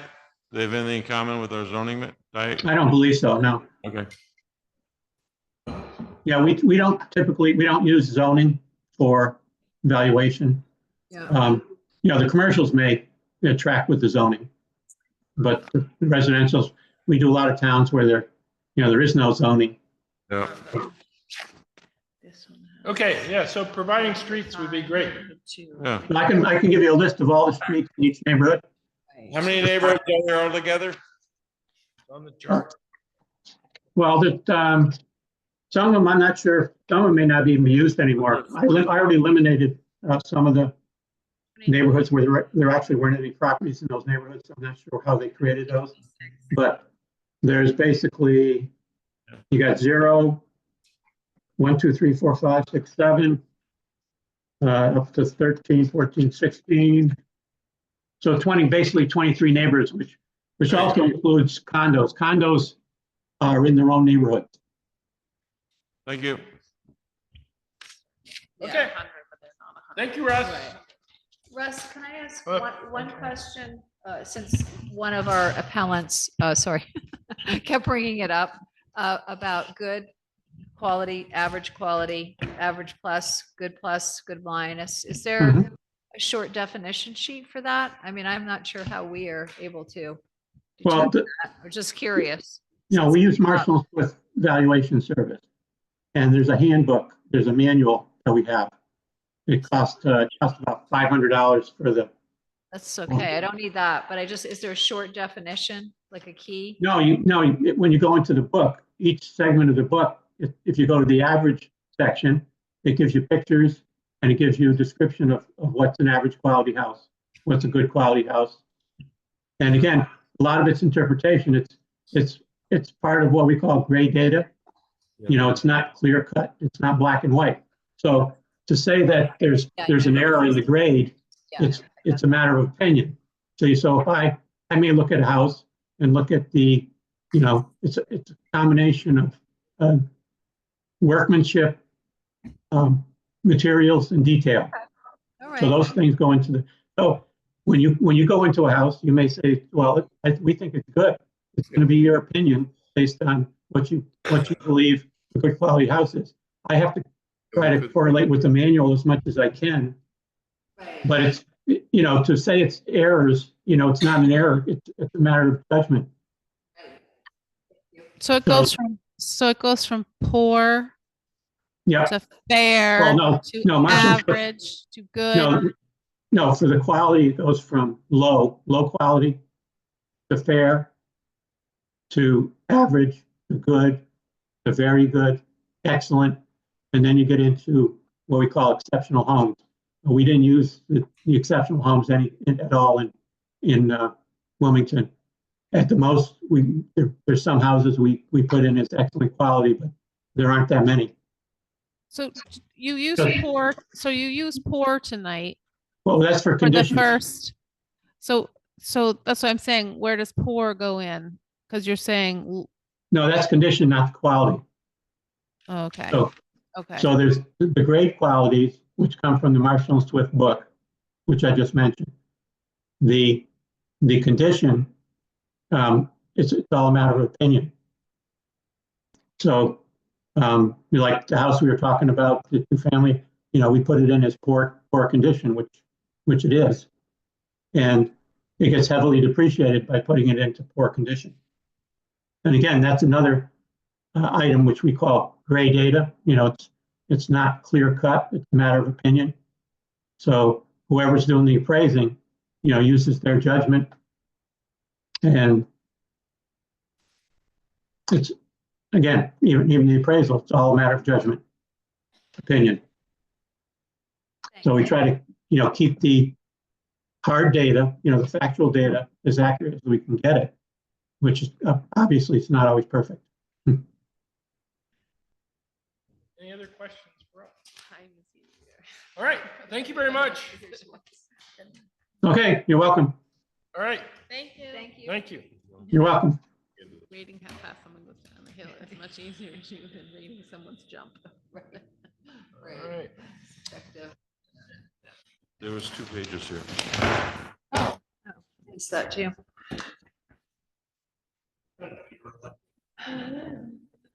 You don't sit next to me. Ever since she went to Marlboro. Yeah, it's the move. Yeah, and that's the day my house sounds like I can't. So you got mine. I sent you mine Did you send the first one? this afternoon. And that was well done. That Oh, was thanks. well done. You had some left over from last time too that you didn't use to reference. Oh. Which ones? You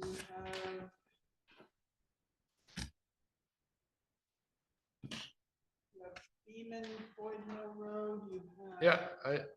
Yeah, Wilson, OSAC, maybe? you have I have OSAC too. OSAC, Thank you. Saw Yeah. that. That's good job.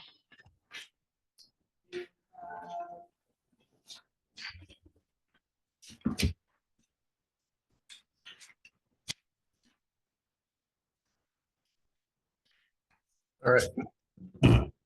Beaman, Osick, Wilson. Anything else?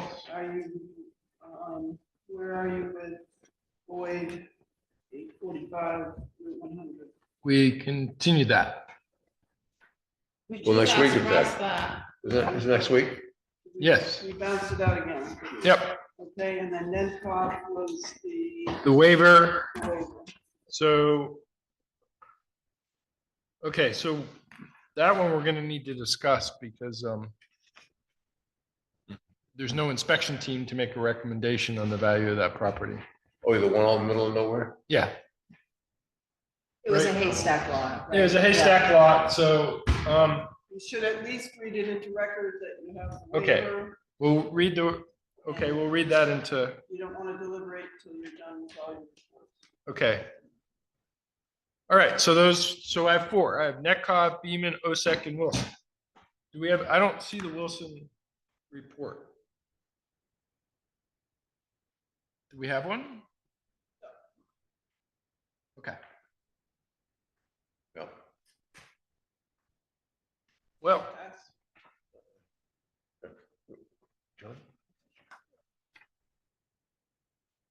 did that? You did, Tom, or? I did Wilson, yeah. Okay. Oh, you're just handing this to, okay. There, sorry. All right, all right, so I'm just gonna do Okay. or quick and easy, I should say. So I'm gonna read Teresa's email first. The hearing went ahead and the materials already provided. The process continues by setting up an inspection. Oh, that's right Since the here. property is open land with limited access, the board asks if you would like to Okay. waive the inspection. Just follow that. Once we have your response, the board continue with making a decision. Please let me know how you wish to proceed. Thank you. Then the response was, thank you, Therese. Whichever way is easier for the board. We all know that there is nothing around the property, roads, water, electricity, etc. It's just a piece of land which could be sometime, no one knows when, if ever, developed. Thank you. Vasile.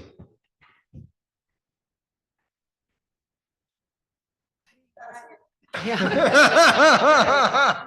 He didn't address that, did he? All right, so that starts. Like, it's the worst, it's the worst. Yeah. All right, well, how do we want to? Is there an extra Wilson one down there, by the way? Yeah, I can look on that. Okay, no, yeah, but I don't know if I have a Wilson one here, do we? That's, All right, I passed the kidneys down too, but I didn't share that with you. Okay. All right, okay, so what we do is, because there's no team to make a recommendation on NetCog, what I'm gonna say is that we make a decision next week with respect to it. So I'd ask everybody on the Board of Civil Authority to just take a look at the information we received and figure out what we want to do. It's in the Dropbox? Yes, thank you. Yeah.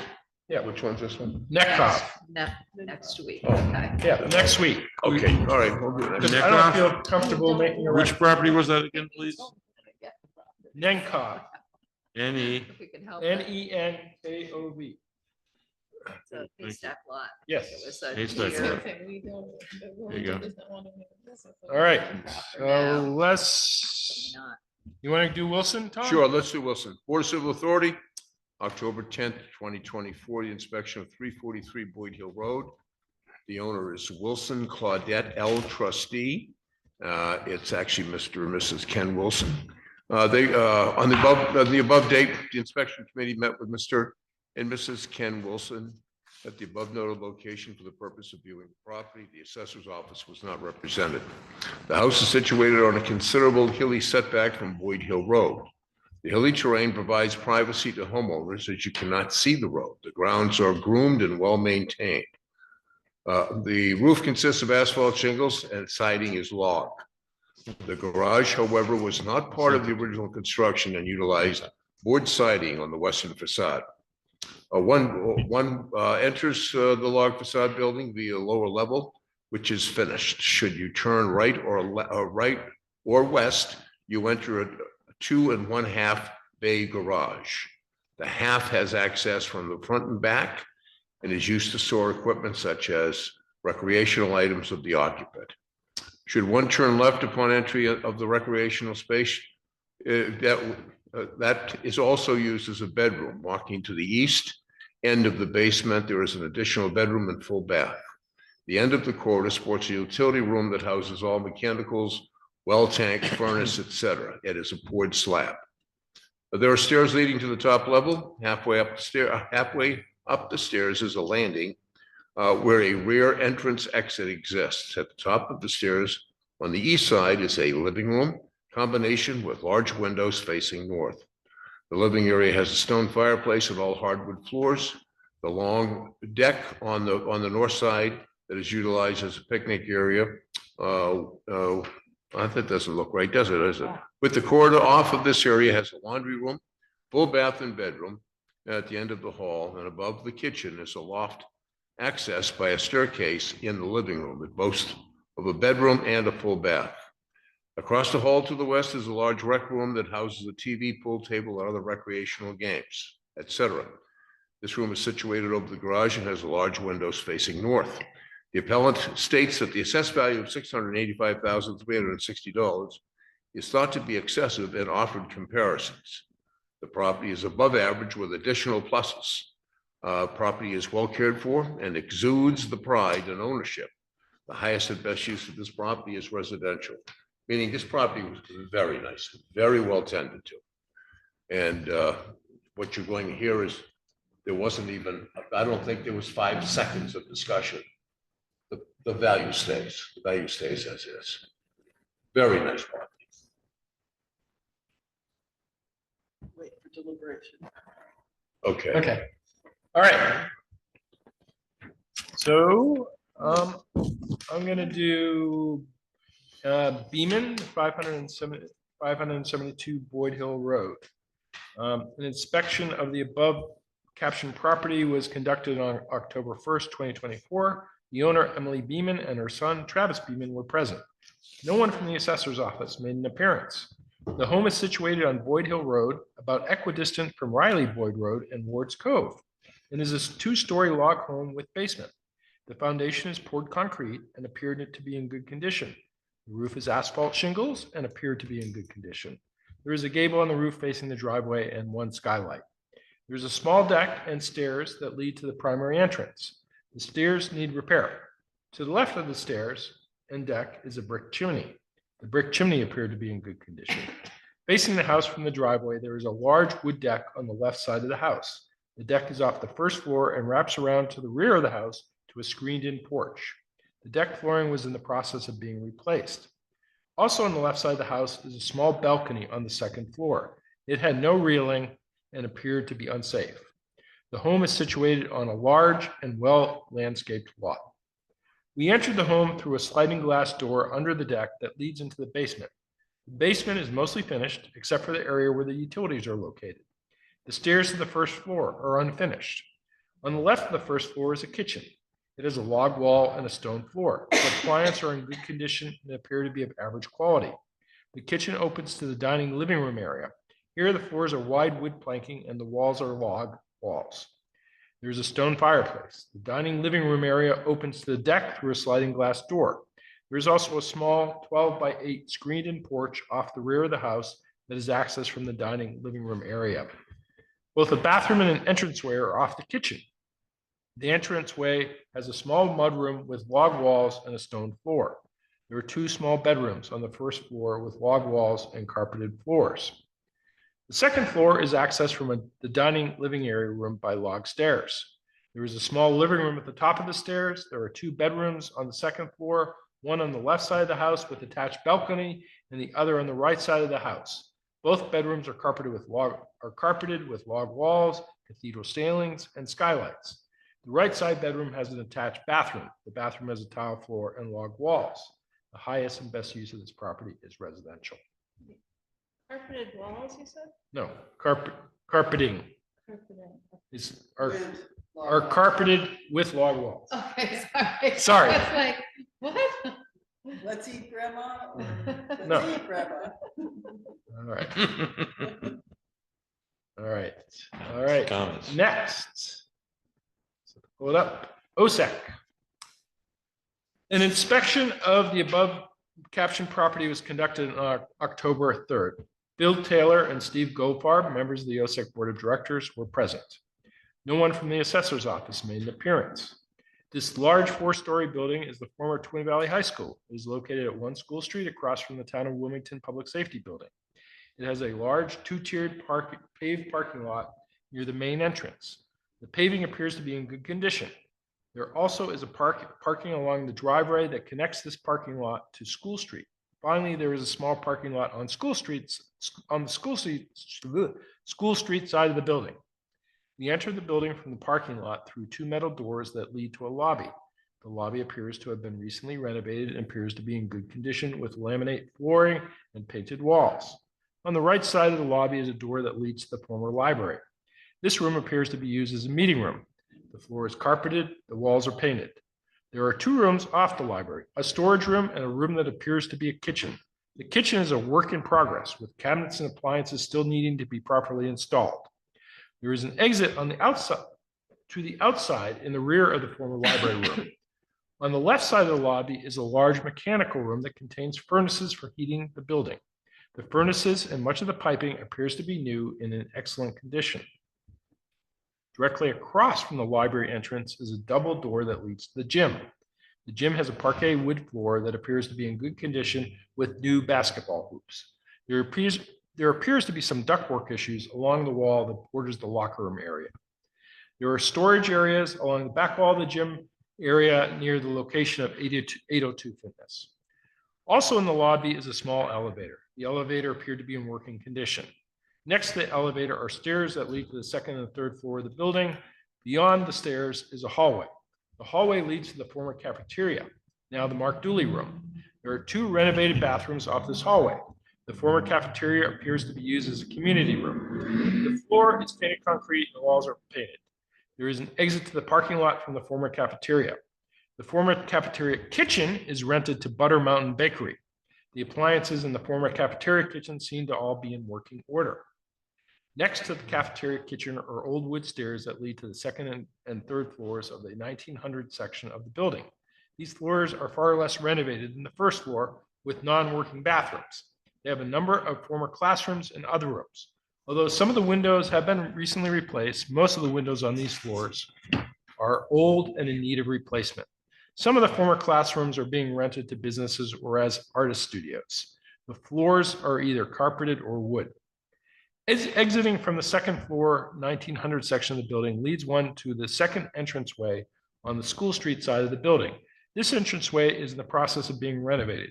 Immediately off the entranceway is a lobby area that leads to the location of the offices of the Wyndham Southwest Supervisory Union, which takes up most of the 2nd floor in the new section of the building.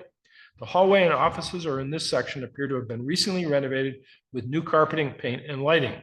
There are also offices for the Wyndham Southwest Supervisory Union Early Childhood Services on this floor. Returning to the 1st floor lobby, we next enter the former music room.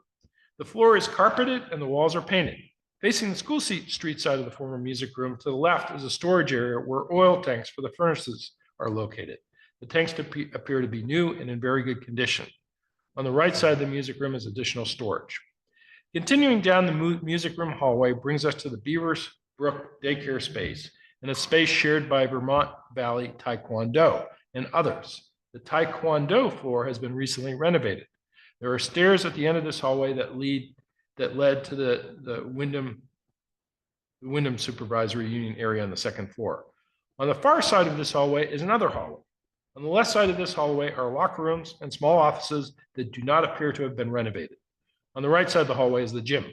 At the end of the hallway is a former classroom that appears to be a storage area.